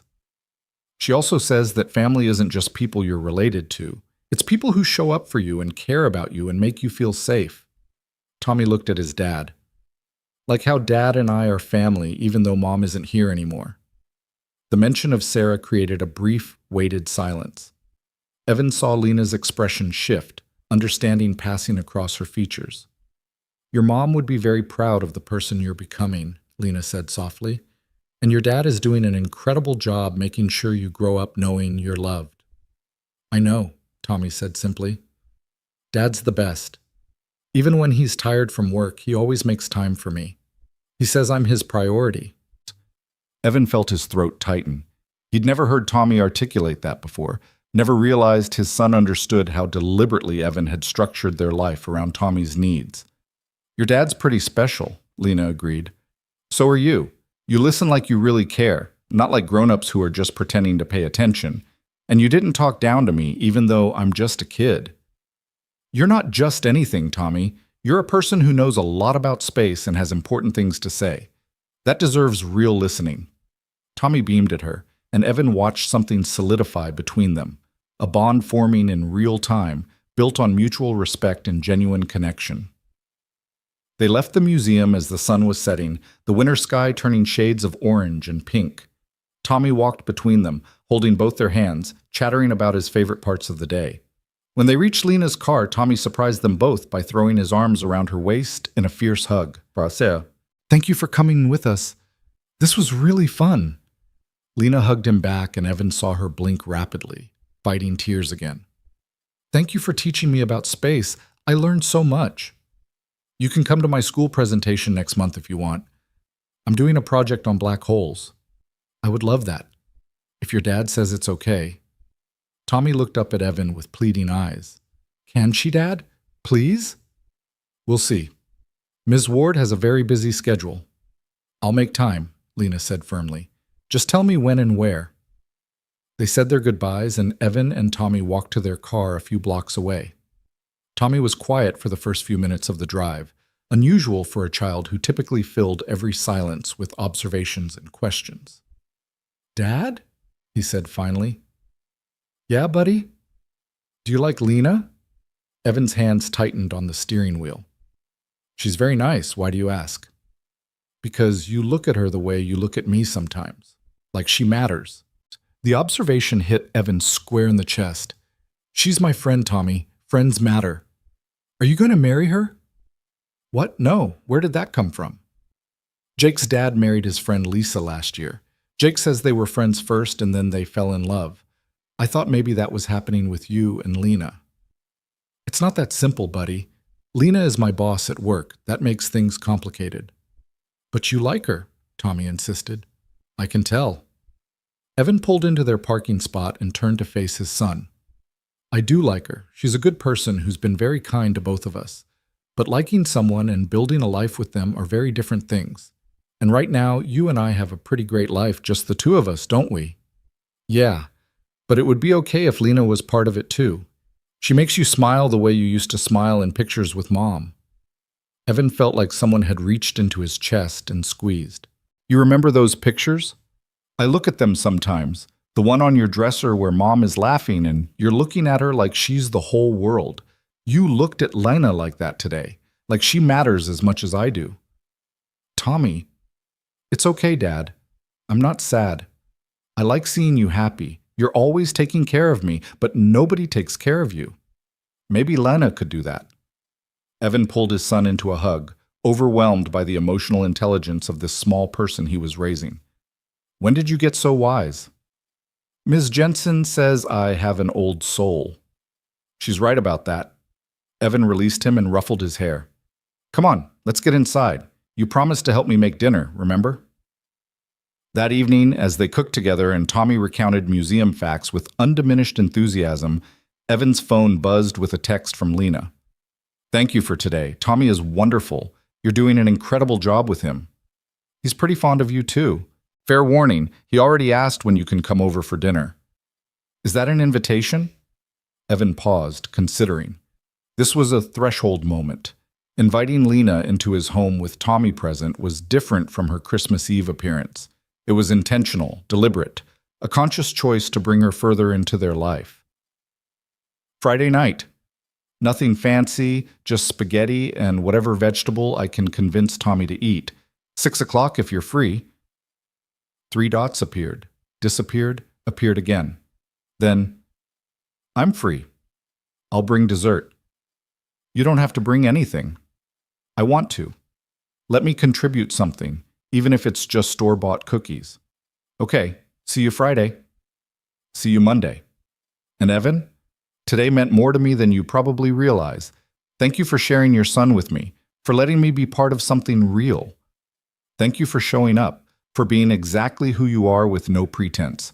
Tommy saw that. Kids always see the truth. That's what terrifies me, and also what makes it worthwhile. The week that followed felt different. At work, Evan and Lena maintained their professional boundaries, but there was an ease between them now that hadn't existed before. She'd met Tommy, seen Evan's life outside the office, been welcomed into the most important relationship he had. That knowledge changed things in subtle but significant ways. On Tuesday, the board met for their preliminary session reviewing Lena's leadership. She emerged from the meeting tight-lipped and tense, immediately retreating to her office and closing the door. Evan gave her 30 minutes, then knocked softly. "Come in." She was standing at the window again, arms crossed, the same position she'd taken after her argument with Richard. But this time, when she turned to face him, there was steel in her expression alongside the exhaustion. "They're going to vote in 3 weeks. 50-50 split right now on whether to keep the community project and whether I'm the right person to lead the company going forward." Her voice was controlled, but he could hear the strain underneath. "Richard made it very clear that if I fight for the project, I'm probably done. If I want to keep my job, I need to sacrifice the initiative and fall in line with their vision for Sterling's future." "What are you going to do?" "I'm going to fight. For the project, for my vision of what this company should be, for the principle that leadership means more than just maximizing shareholder value." She met his eyes. "And I'm probably going to lose everything, but at least I'll lose it on my terms, standing up for what I believe in rather than compromising away every value I have until there's nothing left of me." Evan crossed the room and stood beside her. "I'm proud of you. Even though it's probably a terrible decision career-wise, especially because of that, you're choosing integrity over convenience. That takes courage. Or stupidity. I can't tell which yet." "Definitely courage." He paused. "What happens if they vote you out?" "I collect my severance, figure out who I am without Sterling, and probably have a complete identity crisis while eating ice cream on my couch for a month." She laughed, the sound brittle. "Or maybe I'll finally take a vacation. Learn to cook something other than scrambled eggs. Remember what it feels like to wake up in the morning without immediately thinking about quarterly projections. You could design buildings." She blinked at him. "What?" "Architecture. You said on Christmas Eve you wanted to know who you are beyond this role. Maybe that's part of it. You clearly have an appreciation for design. You spent an hour at the museum analyzing the building's structure and asking me questions about modernist principles. Maybe losing Sterling wouldn't be an ending. Maybe it would be permission to explore something new." Lena stared at him, and he saw the idea take root. "I'm 40 years old with no formal training and 15 years away from any kind of artistic practice. Nobody would take me seriously." "So what? Since when do you care what people think? You're about to risk your entire career on principle. Surely pursuing a passion is less scary than that. You're assuming I have any talent. I'm assuming you have curiosity and discipline and the ability to learn. The rest can be developed." He smiled. "Besides, Tommy would be thrilled. He could help you with projects and you could teach him about design principles. Win-win." "You're ridiculous." "I'm practical. You need something to look forward to beyond this vote. Something that's yours, separate from Sterling, separate from your father's legacy, separate from anyone's expectations but your own." Lena turned back to the window, but her posture had shifted slightly, the rigid tension easing. "I'll think about it." "Good. That's all I'm asking." They stood in silence for a moment, watching the city spread out below them. Then Lena spoke without turning around. "I'm scared, Evan, truly terrified. I've built my entire adult life around Sterling. If I lose it, I don't know who I am." "You're Lena Ward. You're brilliant and stubborn and more human than you let yourself believe. You're someone who cries at planetarium shows and listens to 7-year-olds explain space facts and makes terrible scrambled eggs. You're someone who showed up at a stranger's door on Christmas Eve because you were brave enough to admit you needed help. Sterling doesn't define you. It's just one part of a much bigger, more complicated, more interesting person." She turned to look at him, and he saw tears gathering in her eyes. "How do you do that? How do you always know exactly what I need to hear? Because I see you, the real you. And she's worth believing in." Lena crossed the distance between them and hugged him, a brief, tight embrace that spoke volumes. Evan held her, this powerful woman who was learning it was okay to need support, and felt the weight of responsibility and privilege that came with being someone she trusted. "Thank you," she whispered against his shoulder. "Always." She pulled back, wiping her eyes and straightening her suit jacket, reassembling her armor. "I should get back to work." Lots to do before Friday's dinner. Still planning to come? Are you kidding? I've been looking forward to it all week. Tommy promised to show me his space collection. Fair warning, that involves approximately 300 facts about planetary rotation and orbital mechanics. Perfect. I'll bring my learning face. She smiled, and Evan saw genuine happiness there beneath the stress and uncertainty. Whatever happened with the board vote, whatever came next in her professional life, she had this: connection, friendship, a place where she was valued for who she was rather than what she could produce. That evening, Evan told Tommy about Friday's dinner plans, and his son immediately began planning the menu and deciding which of his space books Lena needed to see. The enthusiasm was infectious, pulling Evan into preparations that felt more significant than just hosting his boss for a casual meal. This was bringing Lena fully into their life. This was choosing to build something beyond professional boundaries, to acknowledge that whatever was growing between them mattered enough to nurture deliberately. Wednesday and Thursday passed in a blur of work and preparation. Evan found himself tidying the apartment with more care than usual, making sure Tommy's toys were organized and the bathroom didn't look like a disaster zone. He grocery shopped with Tommy's input, letting his son help choose ingredients and plan side dishes. "Should we make the fancy pasta?" Tommy asked, examining boxes in the store aisle. "Or just regular spaghetti? What do you think Lena would like?" "The fancy kind. She deserves fancy." Evan smiled and added the more expensive pasta to their cart. "You're right, she does." Thursday evening, Lena texted, "Still on for tomorrow? I don't want to impose if you're having second thoughts." "No second thoughts. Tommy's been planning this dinner like it's a state event. You're definitely expected." "What can I bring besides dessert?" "Just yourself, that's more than enough." "You're making this very easy for me." "That's the idea. You've had a hard week." Friday should be about relaxation and 7-year-old conversation and forgetting about board votes and corporate politics. "That sounds like heaven. Then that's what we'll give you." Friday arrived with nervous energy. Evan left work early to pick up Tommy from school and start dinner preparations. As they cooked together, Tommy chattering about his day and asking periodic questions about when Lena would arrive, Evan found himself reflecting on how much had changed in the 2 weeks since Christmas Eve. He'd gone from barely knowing his boss beyond professional interactions to counting her as someone he genuinely cared about, from carefully maintaining distance to inviting her into the most sacred part of his life, from assuming he'd spend the foreseeable future focused solely on Tommy to discovering he had room for connection that didn't diminish his role as a father, but rather enhanced it. The knock came at exactly 6 o'clock. Tommy raced to the door and flung it open, revealing Lena holding a bakery box and wearing jeans and a sweater that made her look impossibly at home. "You made it!" Tommy grabbed her free hand and pulled her inside. "Come see my room. I organized my space collection special for you." "Let her at least put down the dessert first," Evan called from the kitchen. Lena laughed and set the box on the counter, then let herself be dragged down the hall by an enthusiastic 7-year-old. Evan listened to Tommy's muffled explanations and Lena's questions, the easy rapport between them, and felt something settle in his chest that he couldn't quite name but recognized as rightness. This was what connection felt like when it came without pretense or complication. This was what it meant to let someone in not because you needed something from them, but because they made your life richer simply by being in it. Dinner was chaotic and perfect.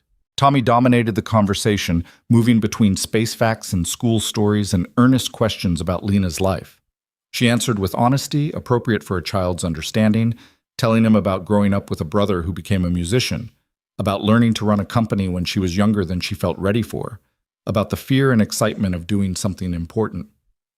"Are you scared about your big meeting?" Tommy asked, and Evan froze, wondering how his son knew about the board vote. "How did you know about that?" Lena asked gently. "I heard Dad on the phone talking to someone about it. He said you were fighting for something you believed in, even though it might be hard."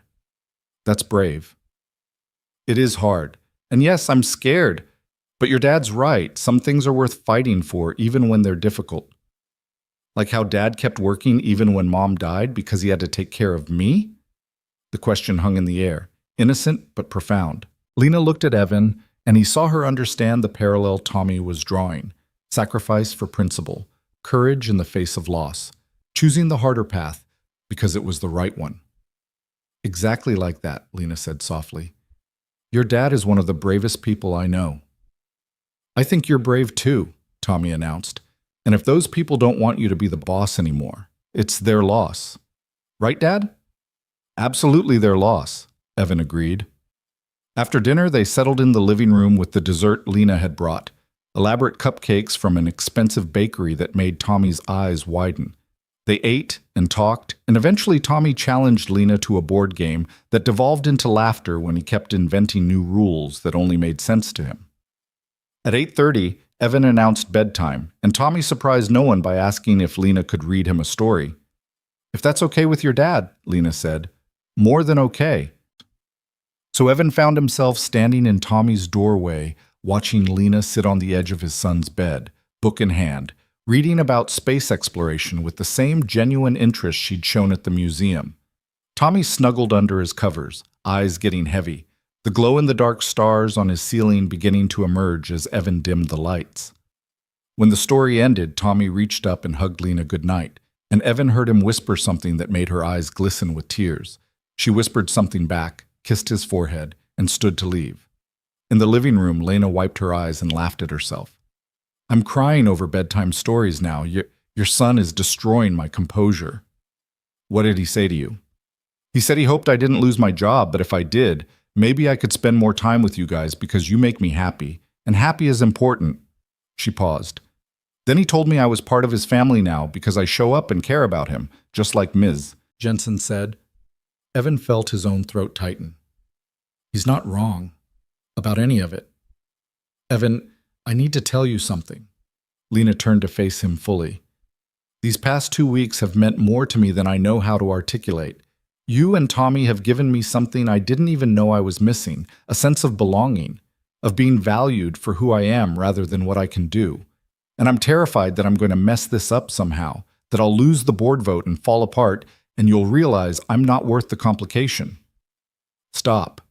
Evan moved closer, taking her hands in his.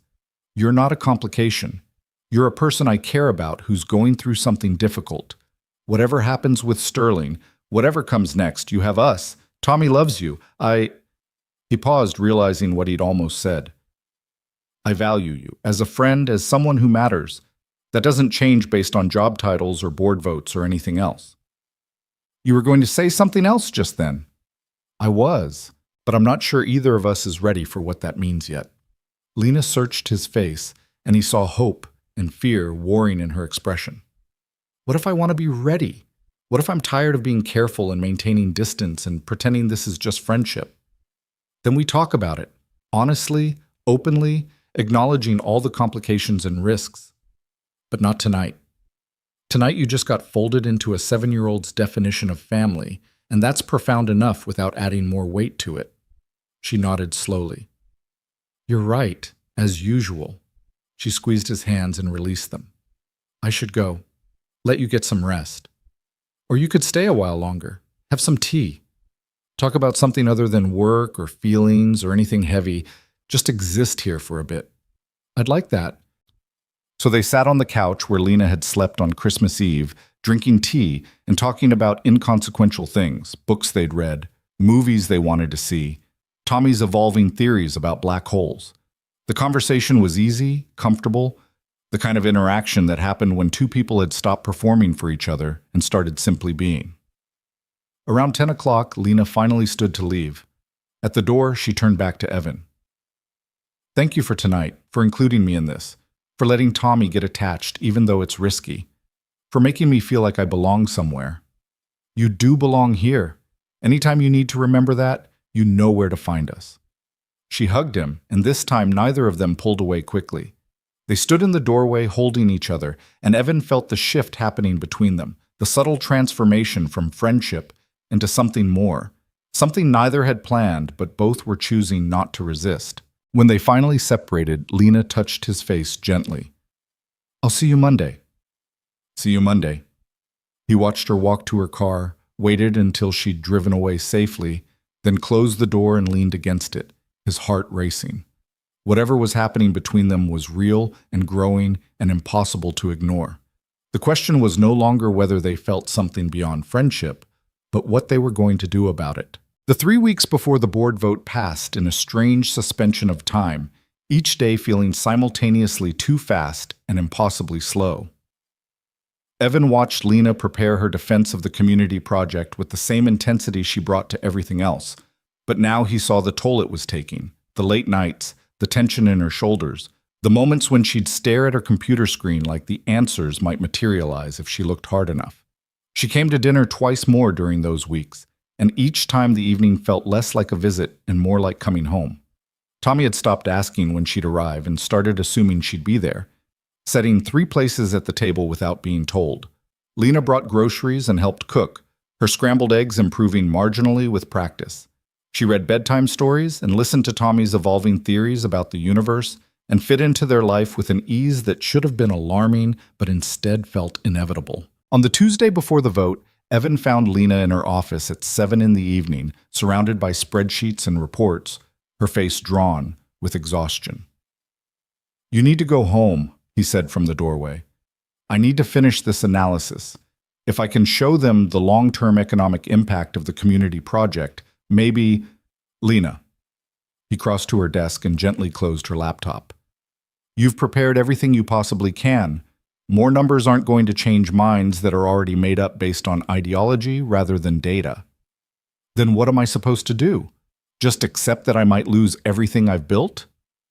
"You're supposed to remember that you're more than this job, that your worth isn't determined by a board vote, that win or lose, you have people who care about you for reasons that have nothing to do with sterling dynamics." She looked up at him, and he saw fear beneath the exhaustion. "What if I'm making a terrible mistake? What if I should just compromise, keep my job, live to fight another day?" "Is that what you want?" "No. But wanting something and it being the right choice aren't always the same thing." Evan pulled up a chair and sat across from her. "Do you remember what Tommy said to you at dinner? About how fighting for what you believe in is brave even when it's hard?" "Of course." "He learned that from watching me make choices about his life. I could have pursued architecture, could have taken risks that might have led to bigger opportunities. But I chose stability because Tommy needed security more than I needed dreams. And I've never regretted that choice because it was made from love, not fear." He paused. "You're not choosing the community project because you're afraid of what the board thinks. You're choosing it because you believe it's right. That's not the same as my choice, but it comes from the same place. Integrity. And integrity never regrets itself, even when it costs you something." Lena's eyes filled with tears. "When did you become so wise?" "Single parenthood. You learn pretty quickly that the only way to teach your kid to have principles is to live them yourself, even when it's hard." "I'm terrified, Evan, truly, deeply terrified, not just of losing my job, but of who I'll be without it. Sterling has been my identity for so long that I don't know how to be Lena Ward without also being CEO." "Then maybe it's time to find out, and maybe—" He hesitated, then pushed forward. "Maybe you don't have to figure it out alone." She searched his face, understanding what he wasn't quite saying. "Are we still pretending this is just friendship?" "I don't know. Are we? I stopped pretending somewhere between the planetarium and watching you read Tommy a bedtime story. I just wasn't sure if you felt the same way." Evan reached across the desk and took her hand. "I feel the same way. I felt it for a while now, but I didn't want to add more pressure when you're already dealing with so much." "What if the pressure is exactly what I need? What if knowing that something good is waiting regardless of the board's decision is the only thing keeping me sane right now? Then we stop dancing around it." He squeezed her hand. "I care about you, Lena. More than a friend, more than just being glad you're in our lives. I'm falling for you, and it terrifies me because I haven't felt this way since Sarah died, and I wasn't sure I ever would again, but I can't keep pretending it's not happening. I'm falling for you too." Her voice was barely above a whisper. "For both of you, you and Tommy. You've shown me what it feels like to be seen as a whole person, to be valued for who I am rather than what I produce, to belong somewhere without having to perform or prove myself worthy." Tears spilled over, tracking down her cheeks. "And that scares me even more than the board vote, because I don't know how to do this. I don't know how to be in a relationship, how to be part of a family, how to be vulnerable without falling apart. Neither do I. I've been a single parent for 4 years, and before that I was married to someone who got sick too fast for us to figure out who we'd become together. I don't have a roadmap for this any more than you do. He stood and moved around the desk, pulling her up and into his arms. But I think we figure it out the same way we've figured out everything else, one honest conversation at a time, one moment of choosing each other at a time, one day of being brave enough to try at a time. Lena wrapped her arms around him and buried her face in his shoulder, and Evan felt her whole body shaking with the force of emotions she'd been holding back. He held her through it, offering nothing but presence and acceptance, understanding that this was what she'd needed all along, permission to not be strong, to not have all the answers, to simply be held while the world felt overwhelming. When she finally pulled back, her makeup was ruined and her eyes were red, and she looked more beautiful than he'd ever seen her. "Stay with me tonight," she said. "Not like that, not yet. I just don't want to go back to my empty apartment and sit alone with my thoughts. Can we just be together?" "Of course. Let me text the babysitter. Make sure she can stay late with Tommy. Bring him too, if he's still awake. I don't want you to choose between being with me and being with your son. I never want you to have to make that choice." Evan felt something crack open in his chest. You realize that's what makes this real, right? That you understand Tommy comes first, and you're choosing to fit into our lives rather than asking me to rearrange them around you. He should come first. He's a child who's already lost one parent. His security matters more than my need for your attention. She paused. Besides, I like our evenings together, all three of us. They're when I feel most like myself. So Evan called the babysitter and explained the situation, then texted Tommy that they were having an adventure. 20 minutes later, Tommy arrived in Lena's office in his pajamas, rubbing sleep from his eyes, but excited about the unexpected outing. "Are we really going to Lena's house?" he asked, bouncing on his toes. "We are, but it's late, so quiet voices, okay?" "Okay. Does she have space books?" "I don't," Lena admitted. "But I have a telescope on my balcony that I've never used. Maybe you can teach me how." Tommy's eyes went wide. "A real telescope? Like for looking at actual stars?" "The realest. Want to see?" The drive to Lena's penthouse was filled with Tommy's questions about what they'd be able to see, and Lena's admission that she'd bought the telescope 2 years ago with intentions of learning astronomy but had never made time. Her building was in the heart of downtown, all glass and steel and doormen who greeted her by name. The elevator rode smooth and silent to the top floor. Lena's apartment was exactly as she'd described it, beautiful, expensive, and utterly devoid of personality. It looked like a photograph from an interior design magazine, everything perfectly placed and nothing suggesting that an actual person lived there. "Wow," Tommy said, looking around with wide eyes. "It's so big and clean and fancy." "It's very fancy," Lena agreed, "but not very homey, not like your place. You should get some pictures and toys and stuff, then it would feel more like home." "You're absolutely right. I should." She led them to the balcony where the telescope sat under a protective cover, untouched and waiting. While Lena and Tommy worked on setting it up, or rather, while Tommy explained what needed to happen and Lena followed his 7-year-old instructions, Evan wandered back inside and looked at the space she inhabited. The kitchen was pristine, clearly unused beyond coffee and the occasional reheated meal. The living room held furniture that looked comfortable but unlived in, arranged for aesthetic rather than function. There were no photographs, no personal items, nothing to suggest who lived here beyond someone with excellent taste and significant resources. It was the loneliest, beautiful space he'd ever seen. "Dad, come look, we can see Jupiter!" Tommy's excited voice pulled him back to the balcony. Evan joined them, and Tommy immediately began explaining what they were seeing, pointing out features with the confidence of someone who'd spent hours studying planetary systems. Lena listened with rapt attention, asking questions that made Tommy elaborate in greater detail, and Evan watched them together feeling the fullness of something he hadn't known he was missing. This was what family looked like when you built it from choice rather than obligation, when you let people in because they made your life richer rather than because you were supposed to. By 9:30, Tommy was falling asleep on his feet despite his protests that he wasn't tired. Lena led them to her guest room, another immaculate space that looked like it had never been used, and helped Evan get Tommy settled. "Stay with me until I fall asleep?" Tommy asked Lena, his eyes already drooping. "Of course."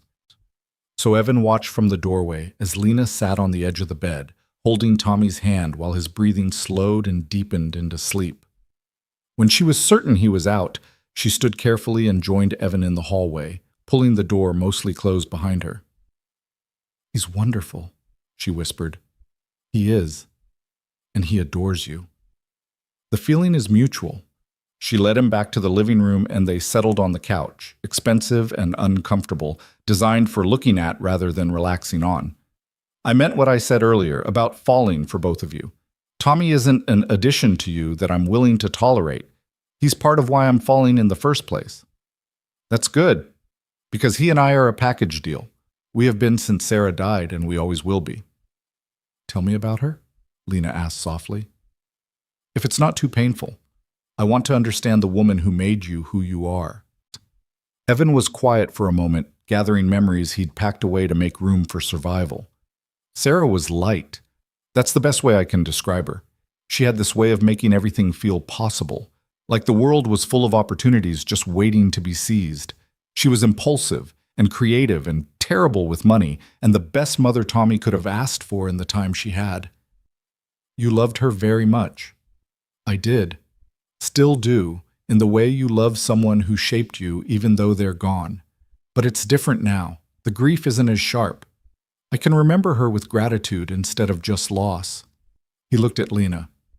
"She'd like you, I think. She always valued people who were genuine over people who were polished, and you're about as genuine as they come once the armor comes off." "I hope I would have liked her too." Lena leaned her head on his shoulder. "Are you worried about what this means? Us, I mean. The complications of me being your boss, of bringing someone new into Tommy's life, of all of it." "Terrified, but also more certain than I've been about anything in a long time." He wrapped his arm around her. "We'll have to be careful at work. Maintain boundaries. Avoid even the appearance of favoritism. It won't be easy. What if I'm not your boss after Thursday?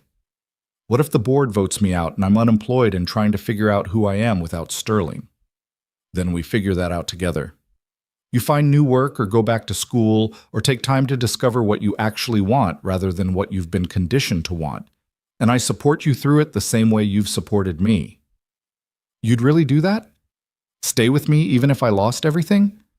"Lena, you could lose every professional accomplishment you have, and you'd still be the woman who showed up at my door on Christmas Eve terrified and alone, who cried at planetarium shows and learned to make scrambled eggs in my kitchen and listened to my son talk about space like it was the most fascinating thing she'd ever heard. I'm not here for the CEO. I'm here for you." She turned to look at him, and he saw something settle in her expression. Acceptance, maybe, or the beginning of belief that she was allowed to be loved for herself rather than her accomplishments. "Kiss me," she said softly. So he did. Slow and gentle. A first kiss that acknowledged both the magnitude of what they were starting and the tenderness with which it needed to be handled. When they finally pulled apart, Lena was smiling through tears. "I've wanted to do that since you held me while I cried on Christmas Eve. I've wanted to do that since I watched you read Tommy a bedtime story and realized you weren't just visiting our life, you were becoming part of it." They stayed on her uncomfortable couch until past midnight, talking about everything and nothing, stealing kisses between conversations, building the foundation of something neither had planned but both were choosing to create. Eventually, Evan carried a still sleeping Tommy to Lena's car and drove them home, Lena following behind to make sure they arrived safely. At his apartment door, she kissed him goodnight one more time. "Thursday," she said. "Whatever happens Thursday, we'll handle it together." "Together," he agreed. Thursday arrived cold and clear, the kind of winter day that felt crystalline and sharp. Evan got Tommy to school, went to work, and tried to focus on routine tasks while knowing that down the hall, Lena was preparing for the most important meeting of her professional life. At 9:45, she emerged from her office dressed in her most powerful suit, her armor fully in place. She stopped at his desk, and for a moment they just looked at each other. "You've got this," Evan said quietly. "Win or lose." "Win or lose. Either way, you've already won what matters." She smiled, small and genuine, then straightened her shoulders and walked toward the conference room where the board was assembling. Evan watched her go, his heart in his throat, hoping desperately that they'd see what he saw. A leader worth keeping, a vision worth supporting, a person worth believing in. The meeting lasted 3 hours. Evan tried to work but mostly stared at his computer screen, willing time to move faster. Other employees wandered by with questions and concerns, the whole office aware that something significant was happening behind closed doors. At 12:30, the conference room doors opened. Board members filed out, their expressions unreadable. Lena emerged last, and Evan couldn't tell from her face what had happened. She walked straight to her office and closed the door. Evan gave her 10 minutes, then knocked softly. "Come in." She was sitting at her desk, hands folded in front of her, staring at nothing.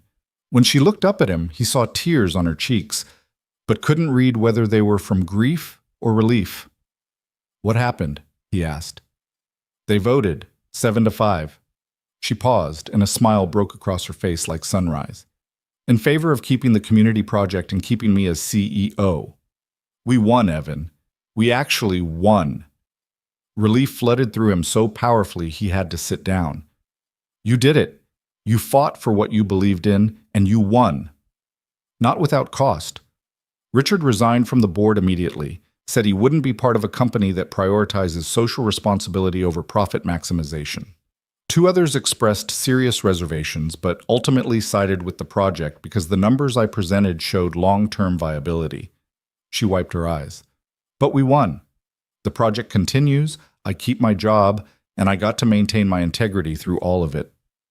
I'm so proud of you. I couldn't have done it without you, without knowing that even if I lost, I'd still have something worth keeping. That gave me the courage to fight without the fear destroying me." Evan crossed to her desk and pulled her up into his arms, holding her while she laughed and cried simultaneously, relief and joy and residual fear all pouring out in equal measure. "What happens now?" he asked. "Now I get back to work. The project needs attention, the board needs reassurance that their faith wasn't misplaced, and I need to prove that leadership with values can also be leadership with results." She pulled back to look at him. "And I need to figure out how we navigate this, you and me, now that I'm still your boss and we're still technically in violation of every workplace relationship policy Sterling has. We go to HR. Disclose the relationship. I can transfer to a different department if necessary, work for someone else, so there's no direct conflict of interest." "Wait, you do that?" "In a heartbeat. I took this job because it offered stability, not because I'm attached to being your assistant specifically. What I am attached to is you. We'll make it work." Lena nodded slowly. "Okay, we'll talk to HR tomorrow, figure out the right way to handle this. For today, let's just be grateful that the worst didn't happen." The afternoon passed in a blur of congratulatory emails and reorganization plans. At 5 o'clock, Evan packed up his things and stopped by Lena's office one more time. "Dinner tonight?